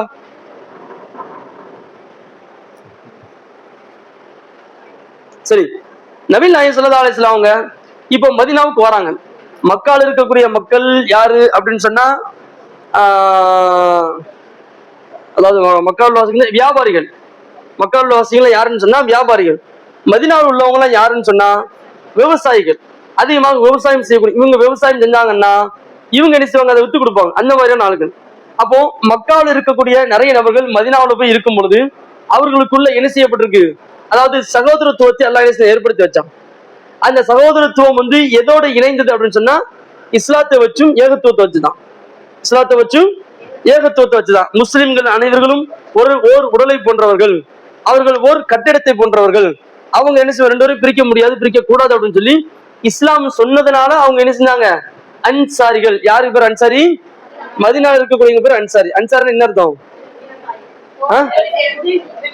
உதவி செய்யக்கூடியவர்கள். நசரன்னா உதவினான், அன்சாரன்னா உதவி செய்யக்கூடியவர்கள். சரிங்களா? அப்ப முஹாஜிர்கள் யாருன்னு சொன்னா நாட்டை திறந்தவர்கள். சரிங்களா? ஊரு நாடு வீடு எல்லாத்தையும் திறந்து வந்தவங்க. அப்ப இரண்டு கூட்டத்தார்களும் இணைகிறார்கள் அப்படின்னு சொன்னா எதை வச்சு இணைகிறாங்க, இஸ்லாத்தை வச்சும் ஏகத்துவத்தை வச்சுதான். இப்ப நாம நம்ம சர்க்கிள்ல நாம எல்லாரும் இணைகிறோம் அப்படின்னு சொன்னா அவங்கள்ட்ட பொருளாதாரத்தை வச்சோ, அவங்களுடைய ஆடைகளை வச்சோ, அவங்களுடைய சொத்து மதிப்புகளை வச்சோ, அவங்களுடைய அந்தஸ்தை வச்சு நாம என்ன செய்யக்கூடாது, இணையக்கூடாது. நாம இணையறது எதை வச்சுதான் இணையணும், அவன்கிட்ட இஸ்லாம் இருக்கா, அவன்கிட்ட ஏகத்துவம் இருக்கா, அதை பார்த்தா நாம என்ன செய்யணும், அவர்களோடு இணையணும். அவங்களோட நல்லா பேசிக்கலாம், அவங்களோட நல்லா ஜாலியா இருக்கலாம், அவங்களோட பேசிக்கலாம், சாப்பிடலாம், பிரச்சனை இல்லை. ஆனா எந்த காரணத்தை கொண்டு நாம இணையறது இஸ்லாம் அல்லாத ஒரு விஷயத்தை கொண்டு நாம என்ன செய்ய முடியாது, நாம இணைக்க கூடாது அப்படிங்கறது இஸ்லாம் சொல்லி தருது. அப்ப ரசூலுல்லாஹ் அப்படிதான் செய்ய வச்சாங்க. நீங்க இஸ்லாத்தை அடிப்படையை வச்சுதான் நீங்க என்ன செய்யணும், ஒன்று சேரணும் அப்படின்னாங்க. அதையும் அவங்க கேட்டாங்க. கேட்டு அவங்க என்ன சொன்னாங்க அப்படின்னா, நீங்க என்ன செய்யுங்க, உங்களுடைய பொருளாதாரத்தை யார்கிட்ட, அன்சாரிகள்கிட்ட உங்களுடைய பொருளாதாரத்தை நீங்க இவங்களுக்கு கொடுங்க. உங்க சகோதரன் எப்படி நீங்க பார்க்கணுமோ அந்த மாதிரி நீங்க என்ன செய்யுங்க பாருங்க, அவங்களுக்கு எப்படி பார்க்கணுமோ அதே மாதிரி நீங்க என்ன செய்யுங்க பாருங்க. உங்களோட சகோதரத்துவம் அவ்வளவுதான், உங்க தம்பி உங்க அண்ணன் கூட பிறந்தவங்க மாதிரி நீங்க என்ன செய்யணுமோ செய்யுங்க அப்படின்னு சொல்லி என்ன செய்யறாங்க, ரசூலுல்லாஹ் சொல்லிட்டாங்க. அப்போ ஒவ்வொரு நபர்களும் என்ன செய்யறாங்க, தேர்ந்தெடுத்து கொண்டார்கள்.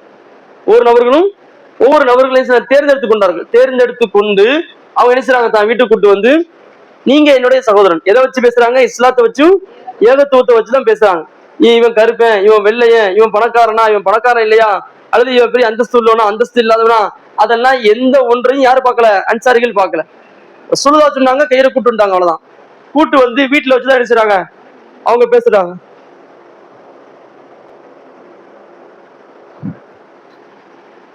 அவங்க கூட்டு வந்து என்ன பேசுறாங்க, உங்களுக்கு என்ன வேணும்? நீங்க வந்து வியாபாரம் செய்ய போறீங்களா, அல்லது நீங்க வந்து திருமணம் முடிக்க போறீங்களா, அல்லது உங்களுக்கு ஏதாவது பொருளாதார வேணுமானு எல்லாரும் கேட்கறாங்க. எல்லாரும் நினைச்சாங்க எதுவுமே வேண்டாங்கிறாங்க. ஆனாலும் அவங்களுக்கு என்ன செய்யப்படுது? கொடுக்கப்படுது. அப்ப எந்த மாதிரியான ஒரு சூழ்நிலை? மக்காவில இருந்து மதினாவுக்கு ஹிஜ்ரத் பண்ணி வந்துட்டாங்க. அங்க குறைஷிகளுடைய தொந்தரவு நிச்சயில தாங்க முடியல. அப்போ வந்த உடனேயுமே ஒரு மக்கள் அவர்களை அரவணைக்கிறார்கள் அப்படின்னு சொன்னா, அவங்கள்ட்ட இருக்கக்கூடிய இஸ்லாத்தையும் ஏகத்துவத்தையும் பார்த்து என்ன செஞ்சாங்க? அவர்களை ஏற்றுக்கொண்டு முழுமையான முறையில என்ன செஞ்சாங்க? அனுசரித்தார்கள். அவர்கள் நலமுறை கவனித்தால் அப்படிங்கிறது இன்னைக்கு நம்ம என்ன செய்யறோம் பாக்குறோம். அப்போ இஸ்லாமிய மார்க்கத்தை பொறுத்தவரையிலும் இது ஒரு மிகப்பெரிய ஒரு மைல் கல்லாக இந்த சகோதரத்துவத்தை ஒரு மிகப்பெரிய ஒரு சிறந்த ஒரு வரலாற்றினுடைய அத்தியாயமாக இன்னைக்கு என்ன செய்றாங்க? சரித்திரத்துல பதிவு செய்கிறார்கள். அப்போ அந்த மாதிரியாக பதிவு செய்யக்கூடிய இந்த ஒரு நிகழ்வை தான் அல்லாஹ் ரப்புல் ஆலமீன் குர்ஆன்ல பல இடங்களை சொல்லி காண்பித்து, நீங்களும் உங்களுடைய சகோதரர்களை போன்று நீங்க என்ன செய்யுங்க, எடுத்து இருந்து கொள்ளுங்கள் அப்படிங்கிறது அல்லாஹ் ரப்புல் ஆலமீன் சொல்லி காட்டுகிறான். ஆக அல்லாஹ் ரப்புல் ஆலமீன் இந்த இஸ்லாமிய மார்க்கத்தினுடைய இந்த கூட்டங்கள் அல்லாவுக்கும் அல்லாஹனுடைய தூதருக்கும் கட்டுப்படுவது மட்டுமல்லாம, அல்லாவுக்கும் அல்லாஹனுடைய தூதர் கட்டுப்படுவது மட்டும் இல்லாம இந்த இஸ்லாத்தையும் ஏகத்துவத்தையும் யாரெல்லாம் சுமந்திருக்கிறார்களோ அவர்களோடு பயணிக்க வேண்டும் என்கின்ற ஆசைகளோடு நினைச்சிருக்கிறாங்க, வந்திருக்கிறாங்க. இப்ப இந்த மாதிரியான ஒரு சூழல்ல ரசூலுல்லாஹி ஸல்லல்லாஹு அலைஹி வஸல்லம் அவர்களுடைய இறுதி நாட்கள் வருது. அப்போ நபி ஸல்லல்லாஹு அலைஹி வஸல்லம் அவர்கள் தங்களுடைய இஸ்லாமிய மார்க்கத்தினுடைய அந்த பகுதியையும் இஸ்லாமிய மார்க்கத்தால் சொல்லப்படுகின்ற ஏகத்துவத்தையும் ஞாபகம் வச்சுக்கணும். இன்னைக்கு நம்மளுடைய சிந்தனை ஃபுல்லா அப்படிதான் இருக்கணும், இஸ்லாமும் ஏகத்துவமும். சரிங்களா? இப்ப இஸ்லாமிய மார்க்கத்தை சொல்வது மட்டுமல்லாம ஏகத்துவத்தை மக்களிடத்தில் என்ன செய்யணும்? முழுமையான முறையில கொண்டு செல்லணும் அப்படிங்கிற அந்த குறிக்கோளோட என்ன செய்றாங்க? நபிகளார் அவங்க இருக்கிறாங்க. அப்போ என்ன செய்யுது? சில அத்தியாயங்கள் இறங்குது. என்ன? இதா ஜா நஸ்ருல்லாஹி வல் ஃபதஹ் வ ரஅய்தன் நாஸ யதுகுலூன ஃபீ தீனில்லாஹி அஃவாஜா. இந்த வசனத்தை முஹம்மது நபி ஸல்லல்லாஹு அலைஹி வஸல்லம் சொல்லி காண்பித்து என்ன சொல்றாங்க? இந்த அத்தியாயத்தினுடைய கருத்து என்ன? என்னது? ரசூலுல்லாஹ் மௌத்தாக போறாங்க. மக்கா வெற்றி கொள்ளும் ஒரு விஷயம் இருந்தாலும் மக்கா வெற்றிக்கு பிறகு என்ன நடக்க போகுது?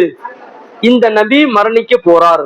முடிஞ்சில்ல, மக்கா வெற்றி கொண்டாச்சு, அந்த இஸ்லாமிய மார்க்கத்தினுடைய செய்தி மக்களுக்கு போயாச்சு. அடுத்து இந்த நபி என்ன செய்ய வேண்டாம், இருக்க வேண்டிய அவசியம் கிடையாது. அப்ப என்ன செய்யணும்? அவருடைய உயிர் எடுக்கப்படணும், அவர் மரணிக்கணும் அப்படிங்கறதா என்னது? பொதுவான ஒரு நீதி. எல்லா நபிமார்களுடைய வாழ்க்கையும் என்ன செய்யப்பட்டிருக்கு? அப்படிதான் நடக்கப்பட்டிருக்கு. அப்போ இந்த நபி இதுவரைக்கும் நபிதான், சரிங்களா? முஹம்மது அப்படிங்கிறது தனிப்பட்ட முறையில ஒரு கருத்துல அவருடைய சொந்த விஷயத்த மார்க்கத்துக்குள்ள என்ன செய்யல, அவங்க நுழைக்கல. இஸ்லாத்தை அவர்கள் சொல்லும் பொழுது முழுமையான முறையில் அவர்கள் சொல்லக்கூடியவர்களாக, ஏகத்துவத்தை முழுமையாக சொல்லக்கூடியவர்களாக என்ன செஞ்சாங்க? இருந்தாங்க.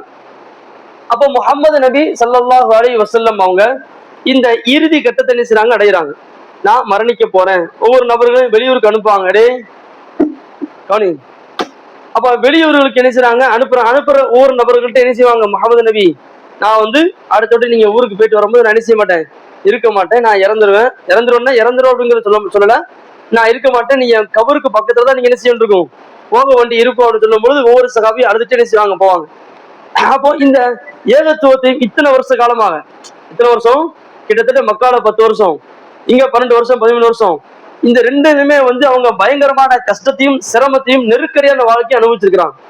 மக்கால அவ்வளவு கஷ்டப்பட்டு, அதே மாதிரி மதினால அவ்வளவு கஷ்டப்பட்டு, யூதர்கள், சண்டைகள், சத்திரவுகள், போர்கள் எல்லாத்தையுமே முடிச்சு பார்த்து என்ன செஞ்சுக்கிறவங்க இருந்திருக்கிறாங்க. அப்ப இது எல்லாத்தையுமே மக்கள்கிட்ட சரிப்படுத்தணும்.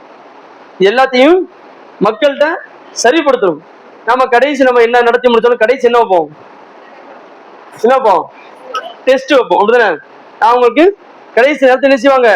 டெஸ்ட் வைப்பாங்க. என்ன செய்யலாம், இது எப்படி படிச்சாங்க, எப்படி மண்டல ஏறிச்சு, உண்மையிலே ஏறிச்சா ஏறலையா, அல்லது என்ன பண்ணலாம், ஏது பண்ணலாம், நான் உங்களுக்கு ஏதாவது செய்யணுமா, அது நீங்க எதுவும் சொல்றீங்களா அப்படிங்கிற தயாரிப்பை முடிச்சிருவா 10 நிமிஷம்.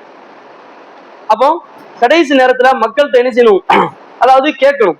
அப்படி கேட்கும் பொழுது அவர்களுடைய உள்ளத்துல என்ன இருக்குன்னு தெரியணுமா இல்லையா? நான் கிளாஸ் எடுக்கிறேன், கிளாஸ் எடுக்கும்போது சில நேரத்துல கடுமையா பேசுவேன், சில நேரத்துல கோவப்படுவேன். ஏதாவது பேசும்போது கடைசி போகும்போது என்னப்பா கிளாஸ் ஒழுங்கா எடுத்தனா, நீ எங்கேயா ஒழுங்கா எடுத்த, நீ ஒன்னரை கத்திக்கிட்டு நடந்த, நீ ஒன்னும் இதெல்லாம் பேசிட்டு இருந்தா, இவங்க பாதி வழங்குச்சு இவங்களுக்கு பாதி வழங்கல அப்படிங்கிற மாதிரியான மனநலம் உங்களுக்கு இருக்கும், அப்படிதானே? இல்ல என்ன தலையாட்டுறீங்க இப்படி தலையாட்டுறீங்களா?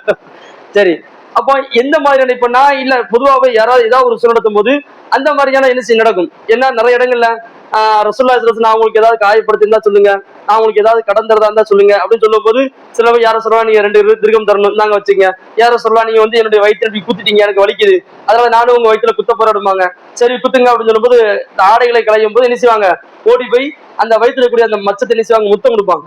தெரியுமா அந்த வரலாறு? தெரியுங்களா? தலையாட்டினா தான் நான் அதை சொல்ல மாட்டேன், அடுத்த நேரத்துக்காக போவேன், சரிங்களா? அந்த மாதிரி ஒரு சம்பவம் நடக்கும், சரிங்களா? அப்ப ரசூலுல்லாஹ் என்ன செய்வாங்க அப்படின்னா, அதாவது எந்த விதத்திலும் தன்னை பற்றியோ இந்த முகம்மது ஆகிய நான் என்னை பற்றியோ நான் சொல்லிய இஸ்லாத்தை பற்றியோ அல்லது நான் எடுத்து கூறிய ஏகத்துவத்தை பற்றியோ என்ன அபிப்பிராயத்துல இருக்கிறாங்க அப்படிங்கிறது ரசூலுல்லாஹி கேதர் பண்ணணும். அதுதான் ஒரு உண்மையான லீடருக்கு அடையாளம், அப்படிதானே? ஒரு லீடருக்கு அடையாளம் நான் சொன்னது உங்களுக்கு புரிஞ்சுது அப்படின்னு கேட்கணும், நான் சொன்னது உங்களுக்கு வழங்குச்சான்னு கேட்கணும், என் மேல உங்களுக்கு ஏதாவது கோபமோ ஏதாவது சிரமமோ என் மேல ஏதாவது வருத்தமா இருந்தா நீங்க சொல்லுங்க அப்படிங்கிறத கேட்டு அதை நிவர்த்தி பண்ணணும்.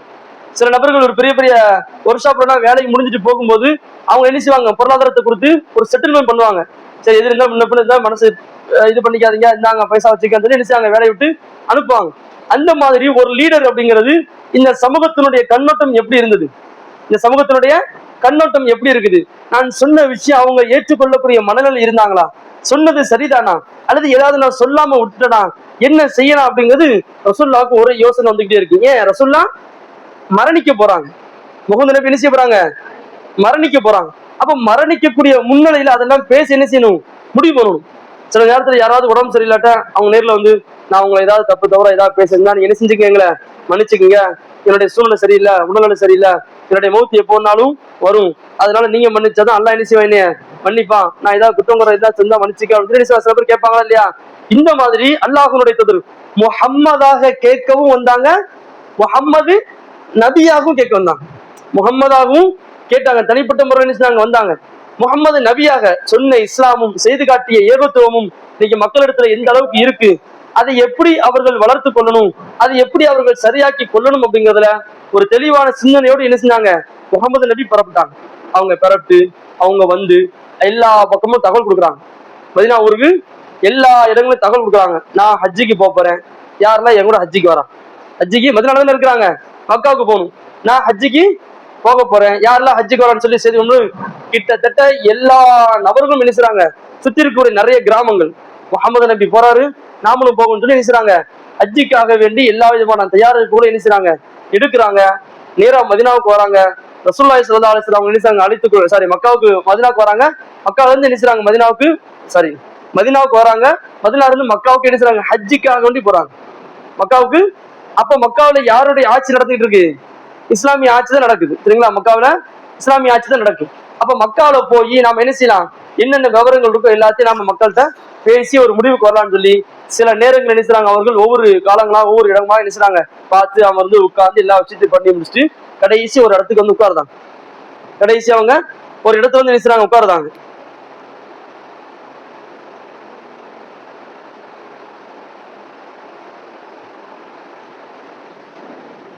அவங்க வந்து உட்கார்ந்து அவர்கள் என்னென்ன செய்யணுமோ அது எல்லாத்தையுமே நினைச்சாங்க. குர்பானி கொடுக்கறது இருந்தாலும் சரி, மத்த ஏகராம் குறைவா வந்து எல்லாத்தையும் நினைச்சாங்க. எல்லாத்தையும் எடுத்து வச்சுட்டு ரசூலுல்லாஹ் நினைச்சாங்க, அதாவது அவர்களுடைய ஆடைகளை மாற்றி அவர்கள் தலையில நல்ல முறையில எண்ணெய் தடவி அவங்க நினைச்சாங்க ஒரு சிறந்த முறையில அத்தர் எல்லாம் பூசி அவருடைய அன்றைக்கு அப்ப அந்த நேரத்துல வந்து லுஹுர் யாசிர் அவங்க நினைச்சாங்க தொழுகிறாங்க. தொழுது முடிச்சுட்டு அவங்க தங்களை தாங்களாவே அலங்கரித்துக் கொள்கிறார்கள்.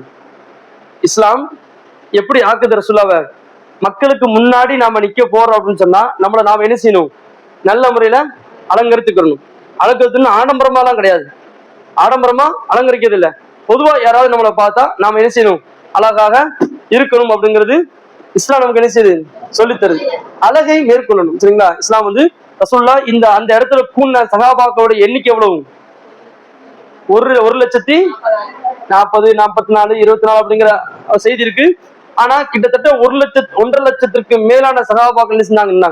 அத்தனை சகாபாக்களும் எப்படி இருந்தவங்க, தங்களுடைய பெண் குழந்தைகளை உயிரோடு புதைச்சவங்க, பெண் குழந்தைகளை உயிரோடு புதைச்சவங்க, அதே மாதிரி இறந்த அந்த பிராணியை சாப்பிட்டவங்க, ரத்தத்தை சாப்பிட்டவங்க, அதே மாதிரி இஸ்லாம் தடை செஞ்ச எல்லாத்தையும் செஞ்சவங்க, இஸ்லாம் தடை செஞ்ச எல்லாத்தையும் செஞ்சவங்க. இப்போ அப்படி டோட்டலா மாறி இஸ்லாத்தையும் ஏகத்துவத்தை மட்டுமே தங்களுடைய வாழ்க்கையில் நடைமுறைப்படுத்தி வைத்திருக்கிற மக்கள். இப்போ எப்பேற்பட்ட மக்களை எந்த மாதிரியான மக்கள் இடத்துல வளர்த்திருக்காங்க அப்படிங்கிறத ரசூலுல்லாஹ் தங்களுடைய கண்களுக்கு கண்ணோட்டத்தை கொண்டு வந்து அவங்கள்ட்ட என்ன சொன்னாங்க, பேச ஆரம்பிக்கிறாங்க.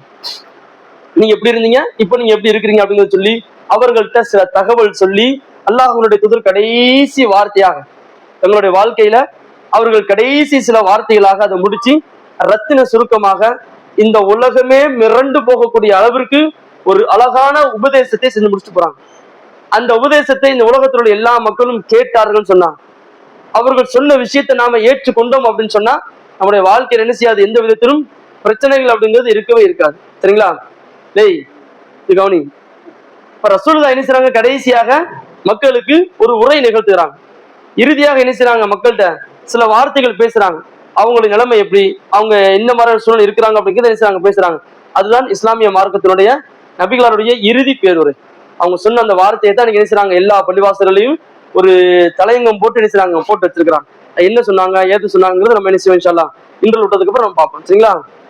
அல்ஹம்துலில்லாஹி ரப்பில் ஆலமீன், அஸ்ஸலாத்து வஸ்ஸலாமு அலா அஷ்ரஃபில் அன்பியா வஸ்ஹாபிஹி. அல்லாஹ்வுடைய மாபெரும் அருளால் இந்த மார்க்க வகுப்பு கோடைகால பயிற்சி முகாம் அமைதியா இருக்கீங்களா? முடிச்சிடும் இன்ஷா அல்லாஹ் சீக்கிரம். இந்த கோடைகால இந்த பயிற்சியில நபிகளார் ஸல்லல்லாஹு அலைஹி வஸல்லம் அவர்களுடைய வாழ்க்கையும் அவர்களுடைய வார்த்தைகளும் அப்படிங்கிற அந்த தலைப்புல தான் நம்ம என்ன செய்யறோம், இன்னைக்கு வகுப்பை நடத்திட்டு இருக்கிறோம். சரிங்களா? அப்ப இந்த நபிகள் நாயகம் ஸல்லல்லாஹு அலைஹி வஸல்லம் அவர்களுடைய வாழ்க்கையினுடைய அஸ்திவாரம் எதுவாக இருந்தது அப்படின்னா இஸ்லாமும் ஏகத்துவம் தான் இருந்தது. சரிங்களா? அவங்களுடைய சொந்த கருத்தையோ அவர்களுடைய கஷ்டத்தையோ அவங்க இந்த உலகத்துக்காக வேண்டி உழைச்சி சம்பாதிச்ச அந்த பொருளாதாரத்தையோ என்ன செய்யப்படல, குறிப்பிட்டு சொல்லல. அவங்க இந்த உலகத்துல சொன்னது இஸ்லாம் அப்படிங்கிறதும் ஏகத்துவம் அப்படிங்கிறதும். சரியா? அந்த கடைசி அப்போ இஸ்லாத்தையும் ஏகத்துவத்தை மட்டுமே அவங்க சொல்லியிருக்கிறாங்க. தன்னுடைய சுயசரிதை இன்னைக்கு வந்து கட்டபொம்மன் அப்படிங்கிற ஒரு நபருடைய வாழ்க்கை, அல்லது புலித்தேவர் அப்படிங்கிற ஒரு நபருடைய வாழ்க்கை, அல்லது இன்னைக்கு காமராஜர் அப்படின்னு சொல்லி அவருடைய வாழ்க்கை, இவங்கெல்லாம் யாரு அப்படின்னு சொன்னா அவங்க சுயமாக இந்த உலகத்துல வாழ்ந்து அவங்க செஞ்ச விஷயத்தை நீங்க என்ன செய்றாங்க, பதிவு செய்றாங்க.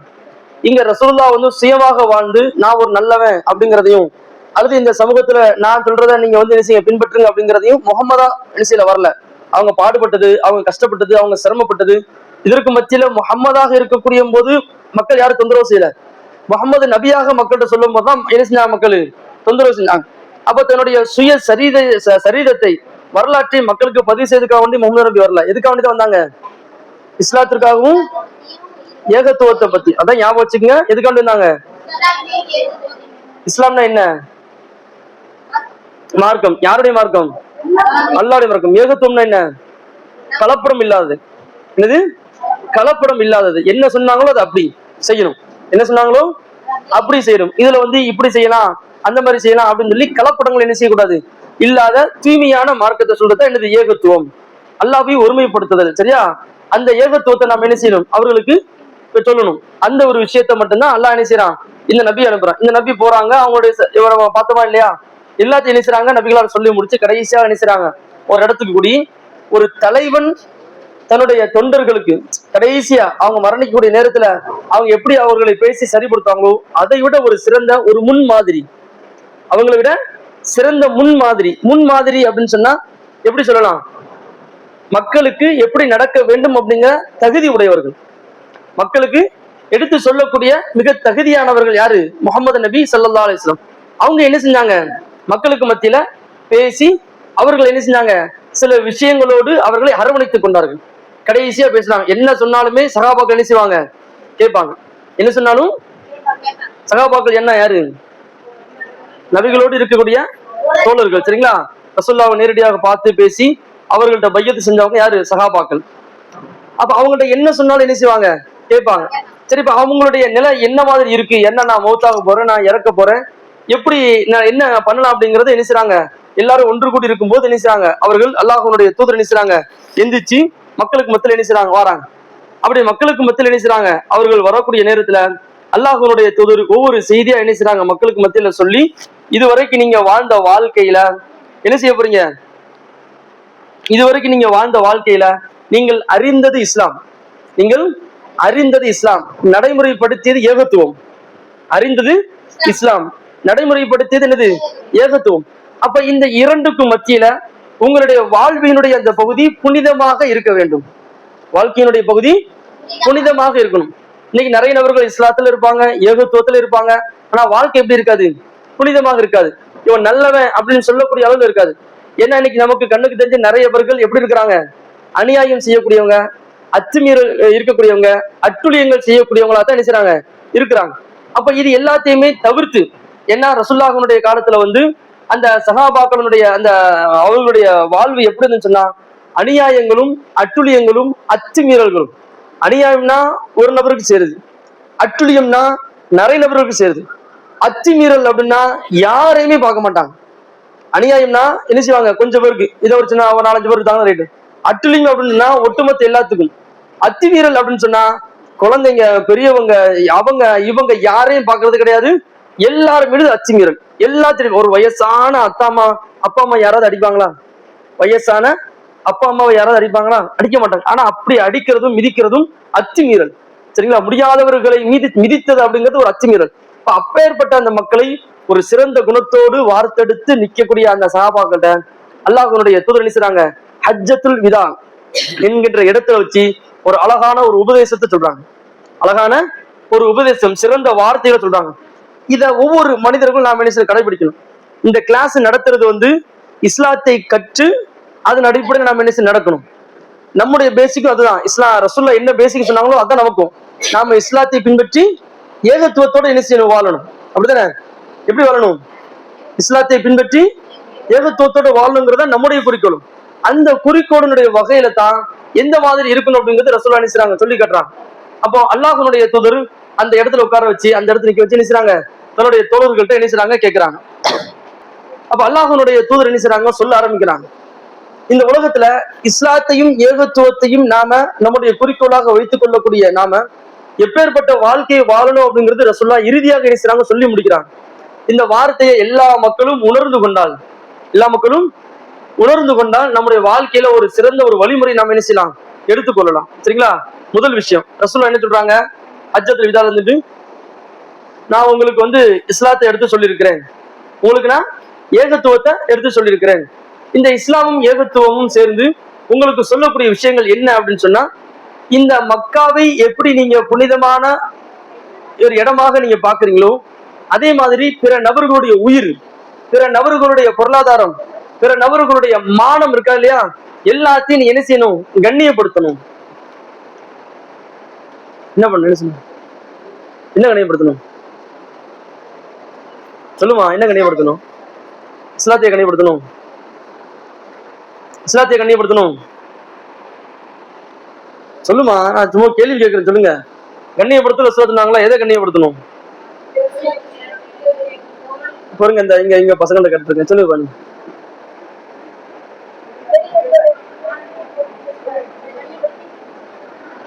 அதாவது எப்படி அப்படின்னு சொன்னா, மக்கா நகரம் இன்னைக்கு புனிதமான நகரம், சரிங்களா? மக்கா புனிதமான நகரம். இந்த புனிதமான இடத்துல கொலை செய்யக்கூடாது, போர் செய்யக்கூடாது, நிறைய சட்டத்திட்டங்கள் இருக்கு. எப்படி கண்ணியமாக நாம பாக்குறோமோ அந்த மாதிரிதான் பிற நபர்களுடைய உயிர், பிற நபர்களுடைய பொருளாதாரம், பிற நபர்களுடைய மானம் இருக்கா இல்லையா, அதை நாம கண்ணியப்படுத்தணும். சண்டை போடும்போது அவர்களை கொலை செய்வது அப்படிங்கிறது மிகப்பெரிய ஒரு பாவம். கொலை செய்வது அப்படிங்கிறது ஒரு மிகப்பெரிய ஒரு பாவம். யாரையும் நாம என்ன செய்ய முடியாது, கொலை செய்யக்கூடாது. நம்முடைய கோபத்தை, ஆத்திரத்தையும் நம்முடைய ஆயுதங்களால் நம்ம என்ன செய்யக்கூடாது, காட்டக்கூடாது. அவர்களுடைய பொருளாதாரத்தை நம்ம அநியாயமான முறையில் எடுக்கலாமான்னு கேட்டா எடுக்கவும் கூடாது. இன்னைக்கு திருட்டு சம்பவங்கள் எந்த அளவுக்கு நடக்குது, திருட்டு சம்பவங்கள் எந்த அளவுக்கு நடக்கு அப்படின்னு சொன்னா, இன்னைக்கு இஸ்லாமியர்களுக்குள்ளாகவே இன்னைக்கு என்ன செய்யுது, அதிகமான திருட்டுகள் அதிகமாக நடக்குது. அடுத்தவர்களுடைய பொருளாதாரத்தை என்ன செய்வாங்க, அதை அவர்கள் எடுத்து தனக்கான பயன்படுத்திக் கொள்வார்கள்.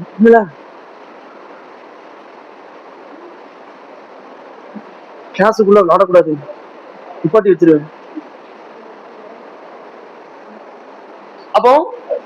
அப்போ என்ன செய்யணும்னா, மற்றவர்களுடைய உயிர் கொலை செய்யக்கூடாது, திருடவும் கூடாது, அவர்களை நடு ரோட்ல வச்சு மற்றவர்களுக்கு முன்னாடி என்ன செய்யக்கூடாது, மானபங்கம் படுத்தக்கூடாது, அவர்களை கேவலப்படுத்தக்கூடாது. நீ யாரு தெரியுமா, நீ எப்பேற்பட்டவன் தெரியுமா, உன்னை பத்தி எனக்கு தெரியாதுன்னு நினைக்கிறியா அப்படின்னு சொல்லி உங்களுக்குள்ள நீங்க எல்லாம் குழந்தைகளாக மாணவர்களாக இருக்கிறீங்க அப்படின்னு சொன்னா இந்த செய்தி இப்பவே நீங்க என்ன செய்யணும், உங்களுடைய மனசுல நீங்க என்ன செய்யணும், ஒரு இஸ்லாம் இதைத்தான் சொல்லுது, ஏகத்துவம் இதைத்தான் சொல்லுது, இதைத்தான் நம்முடைய வாழ்க்கையில கடைபிடிக்கணும் அப்படின்னு சொல்லி நீங்க என்ன செய்யணும், நினைவில் வச்சுக்கணும்.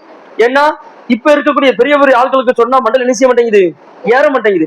ஏன்னா மாணவர்களாக இருக்கக்கூடிய நீங்க உங்களுடைய உள்ளத்துல இந்த கண்ணியம் என்கின்ற ஒரு வார்த்தை பிற நபர்களுடைய உயிரையும் பிற நபர்களுடைய பொருளாதாரத்தையும் பிற நபர்களுடைய மானத்தையும் கண்ணியப்படுத்தணும் அப்படிங்கிற அந்த செய்தி இப்பவே நாம என்ன செய்யணும், வளர்த்துக்கணும்.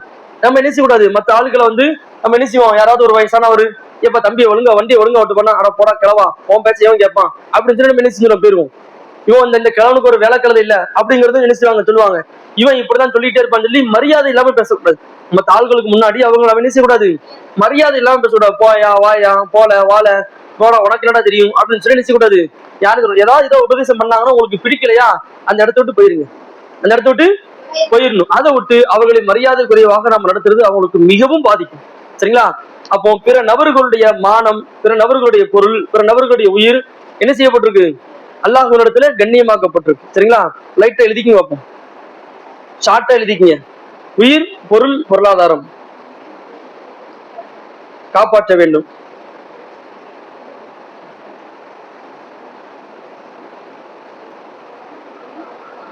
உயிர், பொருள், பணம், மானம் பாதுகாக்க வேண்டும், காப்பாற்ற வேண்டும் அல்லது மரியாதை கொடுக்க வேண்டும். பொருள் நீங்க எழுதினா தான் உங்களுக்கு என்ன செய்ய ஞாபகத்துக்கு வரும். கேள்வி அவங்க கேட்கும்போது நீங்க என்ன செய்யலாம், இதை படிச்சு நீங்க எழுதிக்கலாம். சரிங்களா?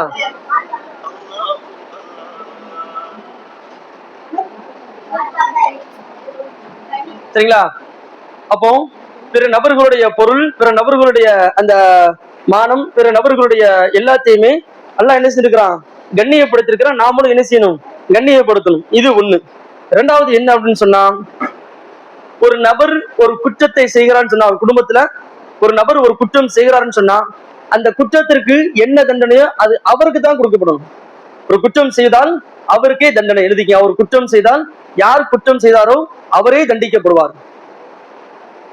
யார் குற்றம் செய்தாரோ அவரே தண்டிக்கப்படுவார். அவருக்காக வேண்டி யார் தண்டிக்கப்படக்கூடாது, அவர்களுடைய குடும்பத்தார்கள் என்ன செய்யப்படக்கூடாது, தண்டிக்கப்படக்கூடாது. சரிங்களா? யார் குற்றம் செய்தாரோ அவர் மட்டும் தான் என்ன செய்யணும், தண்டிக்கப்படணும்.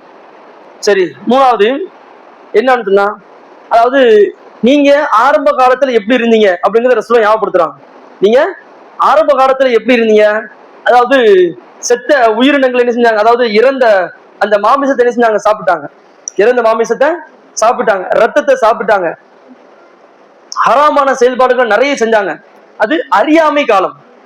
அவர்கள் மக்காவினுடைய இரண்டு வாழ்க்கை, ஒண்ணு அறியாமை காலம், இன்னொன்னு அறிந்த காலம்.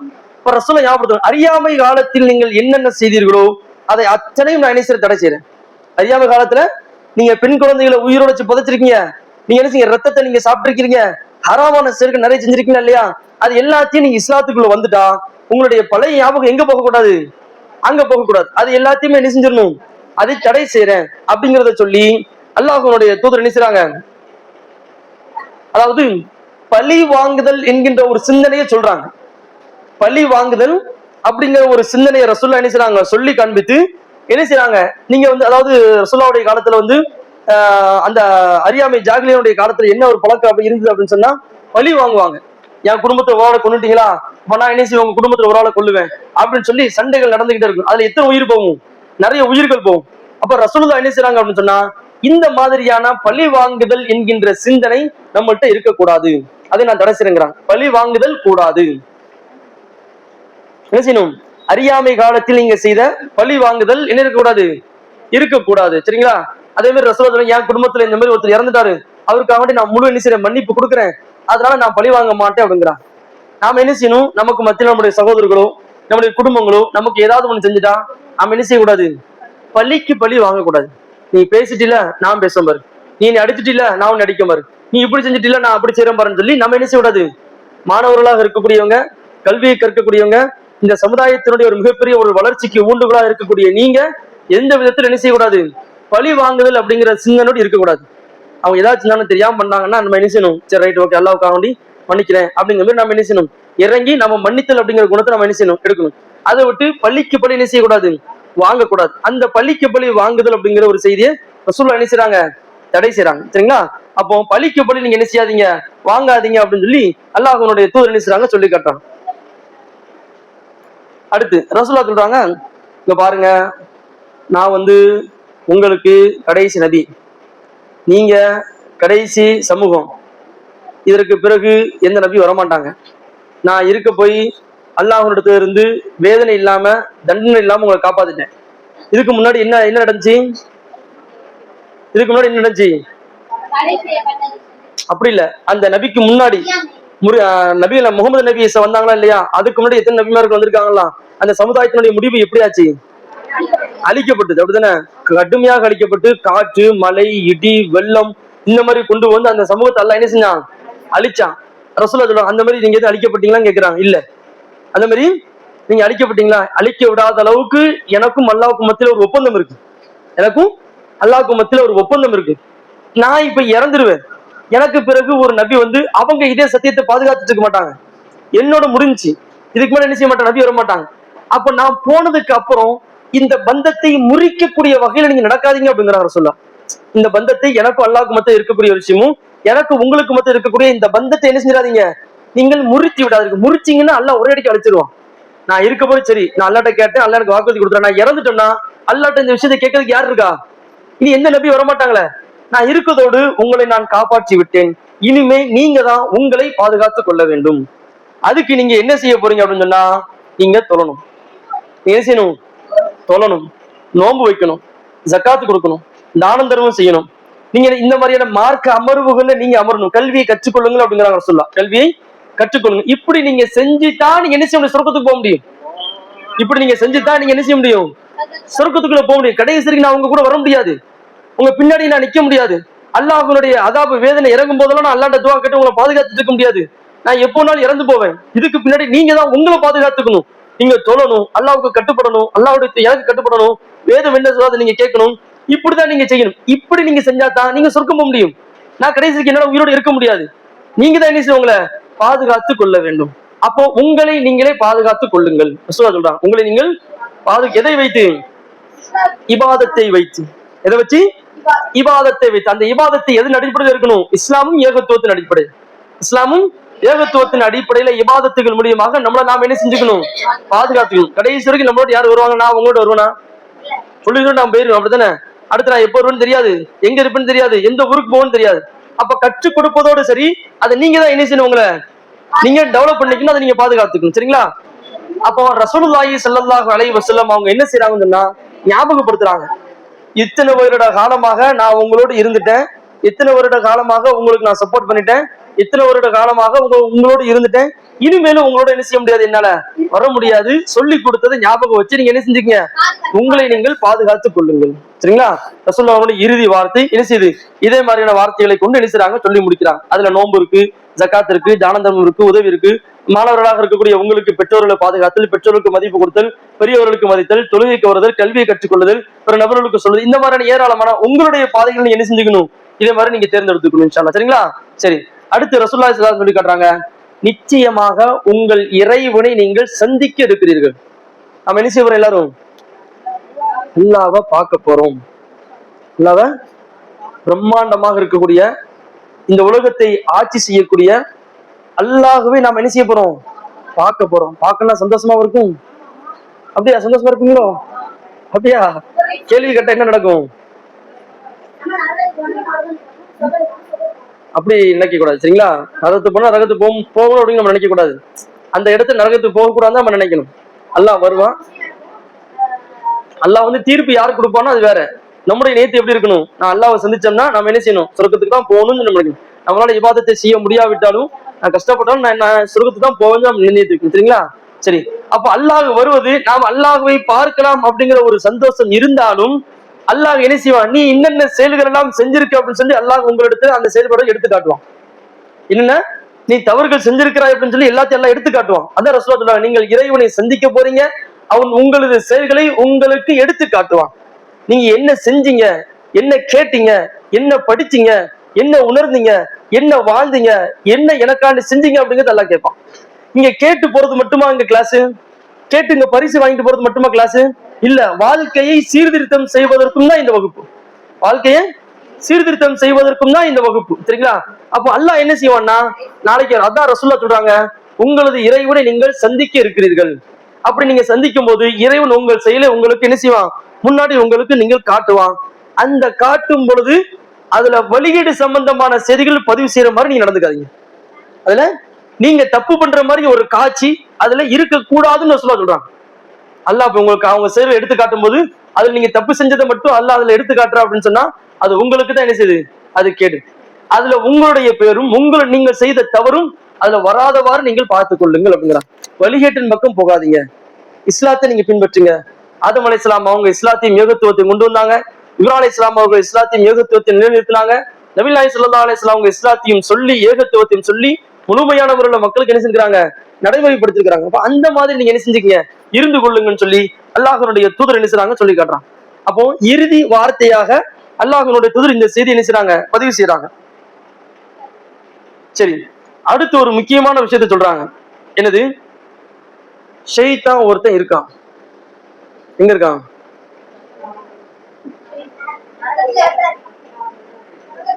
ஒவ்வொரு நபர்களுக்கும் அல்லாஹ் யார் நியமிக்கிறான்? ஒரு ஷைத்தானையும் ஒரு மலக்குகளை நியமிக்கிறான். மலக்குகள் என்ன ஏவாங்க? ஷைத்தான் ஷைத்தானுக்கு வயசாகி கிழவன் ஆகி அவன் எப்ப மரணிப்பான்? அவன் மரணிக்கவே மாட்டான். அவன் அவன் காலங்காலமா என்ன செய்வான், அப்படி தொடர்ந்து வருவான். ஒரு நபருக்கு 40 வயசு 50 வயசு இருக்கும், அவனுடைய எக்ஸ்பீரியன்ஸ் எப்படி இருக்கும்? 4 வருஷம் 5 வருஷம் ஒரே செயல்பாடுகள் செஞ்சு அவனுடைய எக்ஸ்பீரியன்ஸ் எப்படி இருக்கும்? பயங்கரமா இருக்கும். சரிங்களா? அப்போ அல்லாஹ் சொல்லி அல்லாஹ்வுடைய தூதர் சொல்றாங்க, ஷைத்தான் என்ன செய்வான், உங்களை கொண்டு நிராசை அடைந்து விட்டான். நிராசை அடைஞ்சுனா ஏமாந்துறான். ஷைத்தான் என்ன செய்யறான், ஏமாந்து போயிட்டான். என்ன ஏமாந்து போயிட்டான்? அல்லாதவர்களை வணங்க வேண்டும் என்று உங்களுக்கு கட்டளையிட்டா. நீங்க அல்லாஹ் வேற யாரும் வணங்குவீங்களா? இந்த கல்லு மண்ணு மரம் கட்டை இதெல்லாம் வாங்குவீங்களா? வேறு நம்ம என்ன செய்ய மாட்டோம், வணங்க மாட்டோம். யாரத்தான் வணங்குவோம்? வணங்குவதற்கு தகுதியானவன் அல்லாஹ்வை மட்டும்தான் நம்ம வணங்குவோம். அப்படிதானே? அந்த விஷயத்துல ஷைத்தான் என்ன செஞ்சுட்டான், நிராசை அடைந்து விட்டான். என்ன சொன்னாலும் இந்த மக்கள் என்ன செய்றாங்க, அல்லாஹ் வணங்குறாங்களே, என்ன செய்யலாம் அப்படின்னு அவன் யோசிச்சு என்ன செய்வான்னா, நீங்கள் எதெல்லாம் எளிதாக கருதுகிறீர்களோ, சின்ன சின்ன விஷயம் இருக்கா இல்லையா, இந்த விஷயத்துல ஷைத்தான் உள்ள உங்களை வழிகெடுப்பான். அதுக்கு நீங்க என்ன செய்வீங்க, அப்படி தலையை நீங்க ஆட்டுவீங்க அப்படிங்கிறது ரசூலுல்லாஹ் சொல்றாங்க. யாரை பார்த்து? சஹாபாக்கள். அவங்க எல்லா நேரத்திலும் அல்லாஹ்வை வணங்கக்கூடியவர்கள், எல்லா நேரத்திலும் என்ன செய்றாங்க, அவர்கள் இறைவனை வணங்கக்கூடியவர்கள். அந்த நேரத்துல சின்ன சின்ன விஷயங்கள் நீங்க என்ன செய்வீங்க, இதெல்லாம் ஒரு விஷயமா அப்படின்னு அதுலதான் ஷைத்தான் என்ன செய்வான், வருவான் அப்படிங்கறது அல்லாஹ்வுடைய தூதர் சொல்லி அவன் என்ன செய்றாங்க, அவனை பற்றி ஞாபகப்படுத்தி அவனை பத்தி என்ன செய்றாங்க, பேசுறாங்க. நீங்க என்ன செய்ற இந்த மாதிரி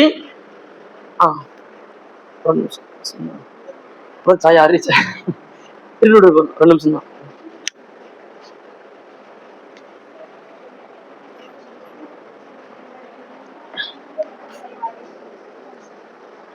அப்போ ஷைத்தான் என்ன செய்வான் அப்படின்னு சொன்னா, உங்க இடத்துல பெரிய பெரிய விஷயத்தை என்ன செய்ய மாட்டான், ஞாபகப்படுத்த மாட்டான். பெரிய பெரிய விஷயத்த ஞாபகத்துல சின்ன சின்ன விஷயங்களை பத்தியா, அவன் என்ன பண்ணிருக்கான் பத்தியா அப்படின்னு சொல்லி அவனை பத்தி கோல் சொல்றது, அவனை பத்தி பொறாமப்படுறது. நம்முடைய இஸ்லாத்துல பொறாமப்படலாமா? பொறாமைப்படவே கூடாது. பொறாமை என்ன செய்யும்?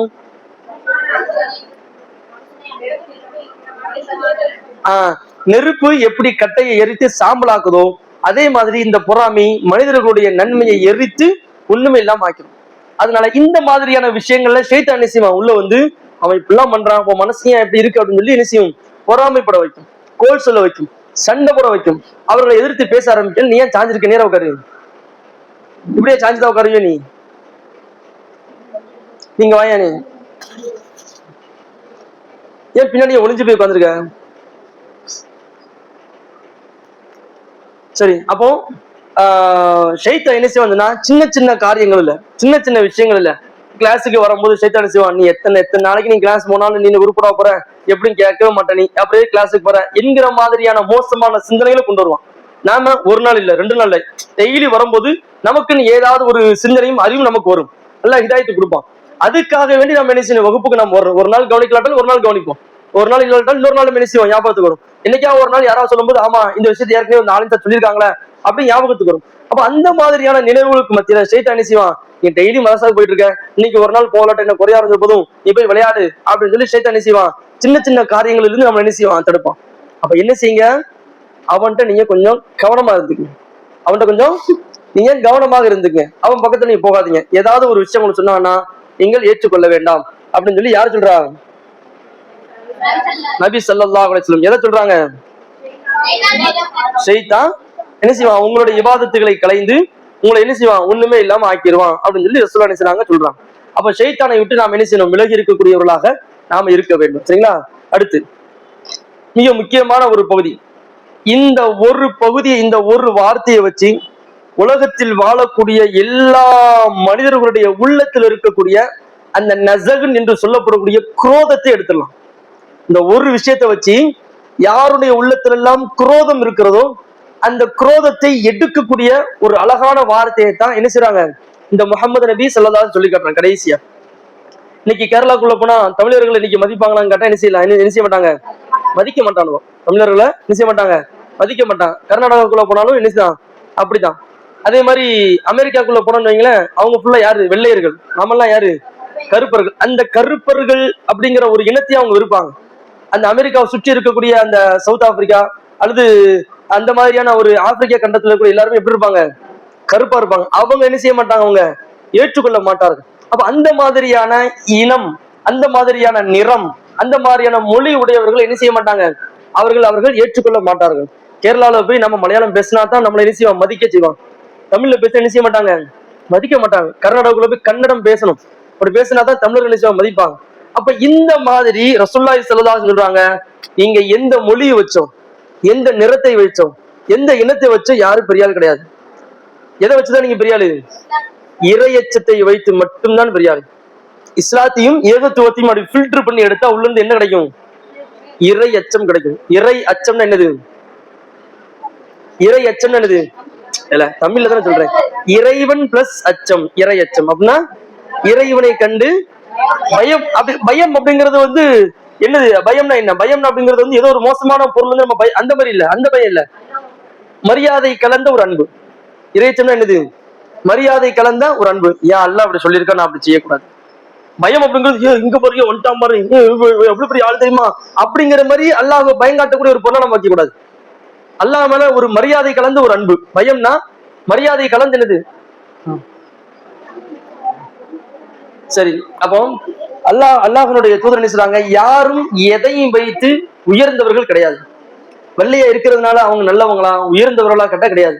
வீடு, காரு, பணம், பொருளாதாரம் இதெல்லாம் வச்சு அவங்க நல்லவங்களா உயர்ந்தவங்களா கேட்டா கிடையாது. எதை வச்சுதான் உயர்ந்தவர்கள், இறை அச்சத்தை வைத்துதான் ஒரு மனிதன் உயர்ந்தவர்கள் அல்லாஹ்வின் இடத்துல. இறை அச்சம் அப்படின்னு சொன்னா இறைவனுக்காக செய்யக்கூடியவர்கள். சரியா, இறைவனை கண்டு இறைவன் மீது ஒரு நல்ல ஒரு மரியாதை வைத்திருப்பவர்கள். பயம் அப்படிங்கிறது வந்து ஒரு மோசமான ஒரு ஆளை பார்த்து நம்ம பயப்படுவோமா இல்லையா, ஒரு காண்டாமிருகம் நம்ம மேல வந்து மோதும் போது நம்முடைய உள்ள எப்படி பயப்படுவோம், அந்த மாதிரி வந்து அல்லாஹ் நம்ம நினைக்க கூடாது. அல்லாஹ் அளவற்ற அருளாளன், நிகரற்ற அன்புடையவன். அப்ப இறைவனை கண்டு நம்ம பயப்படணும் அப்படின்னு சொன்னா, இறைவன் என்ன படைச்சது அவன் தான், அவனுக்கு நான் அவன் மேல ஒரு சிறந்த ஒரு மரியாதை வைக்கணும். அவன் எனக்கான அருள் கொடைகளை தந்திருக்கான், நான் அவனுக்கு மரியாதை செலுத்தாம ஒரு யாருக்கு மரியாதை செலுத்துவேன். அதனால அவன் என்ன சொன்னாலும் நான் கேட்பேன், அவன் சொன்னா நான் செய்ய மாட்டேன், அவன் செய்யக்கூடாதுன்னு நான் செய்ய மாட்டேன் அப்படிங்கிற மாதிரி நாம் என்ன செய்யணும், இருந்து கொள்ள வேண்டும் அப்படிங்கிறதா இறையச்சம். அப்ப அந்த இறையச்சத்தை வைத்துதான் நீங்க எல்லாம் யாரு சிறந்தவர்கள் அப்படிங்கிறான். நீ வெள்ளையா இருந்தாலும், நீ கருப்பா இருந்தாலும், துட்டு அதிகமா இருந்தாலும், கார் வச்சிருந்தாலும், கார் வைக்காம இருந்தாலும், இந்த உலகத்துல எதையுமே அல்லாஹ் என்ன செய்ய மாட்டான், பார்க்க மாட்டான். யாருடைய உள்ளத்துல இறையச்சம் இருக்கிறதோ அவங்களுக்கு தான் அல்லாஹ் என்ன செய்வான், மரியாதையும் கண்ணியத்தையும் அல்லாஹ் கொடுப்பான் அப்படிங்கிறது ரசூலுல்லாஹ் என்ன செய்றாங்க, சொல்லி காட்டுறாங்க. சரிங்களா, ரைட்டு. அடுத்து ரசூலுல்லாஹ் சொல்லி காட்டுறாங்க இறுதி பேருரை, இறுதியாக சொல்லி முடிக்கப்படக்கூடிய வார்த்தைகள். இதற்கு பிறகு ரசூலுல்லாஹ் என்ன செய்யல, இது சம்பந்தமா இது சொல்லவில்லை, இதுதான் இறுதி பேருரை. அப்ப ரசூலுல்லாஹ் சொல்றாங்க, நான் உங்களிடத்துல 2 விட்டு செல்கிறேன், நான் உங்கள்கிட்ட 2 விஷயத்த விட்டுட்டு போறேன். ஒண்ணு இந்த குரான், இன்னொன்னு என்னுடைய வழிமுறைகள். சரிங்களா, குரான் சுன்னா 2 விஷயம் ஞாபகம் வச்சுக்கணும். ரசூலுல்லாஹ் 2 உங்களிடத்துல நான் நினைச்சேன் விட்டு செல்கிறேன், அதை நீங்கள் பற்றி பிடித்திருக்கும் காலமெல்லாம் வழி தவற மாட்டீங்க.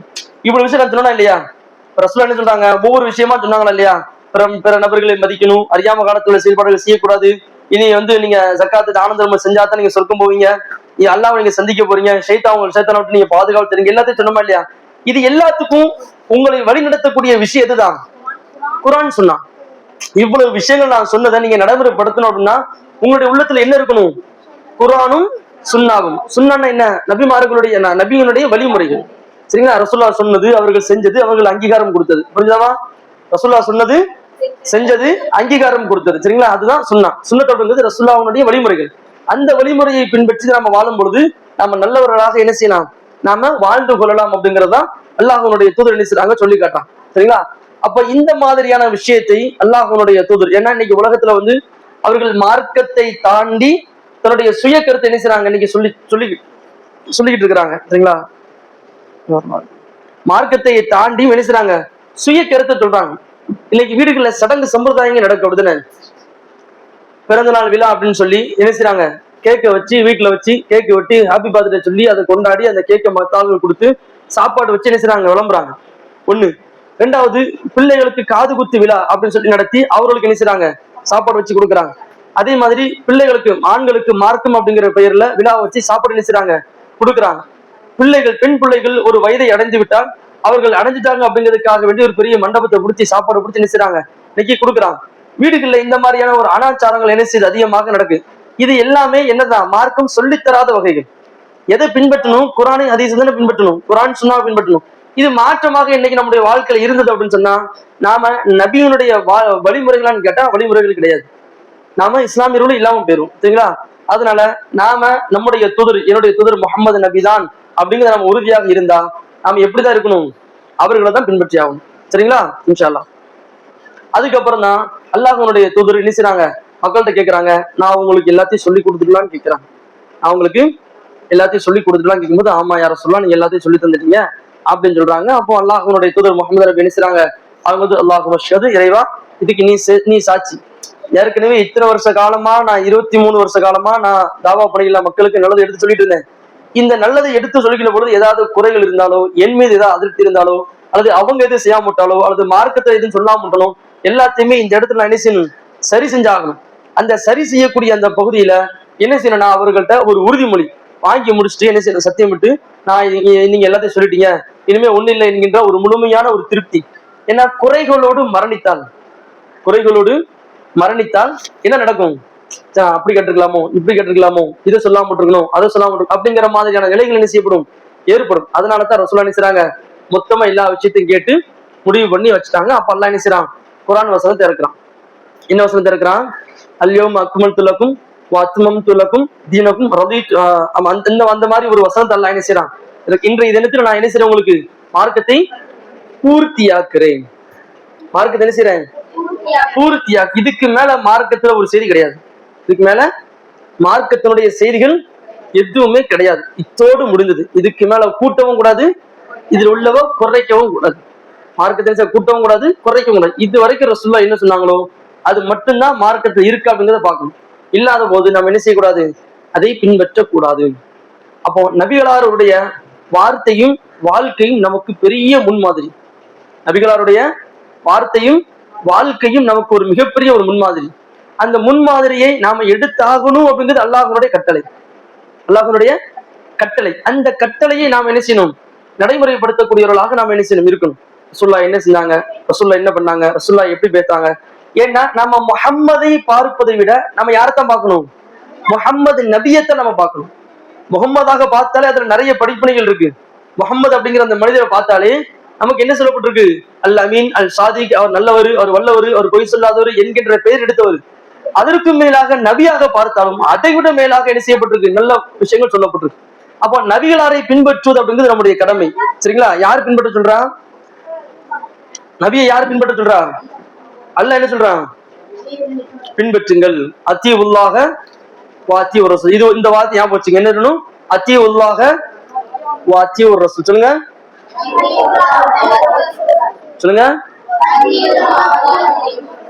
இஸ்லாமும் ஏகத்துவம் இருக்கா இல்லையா?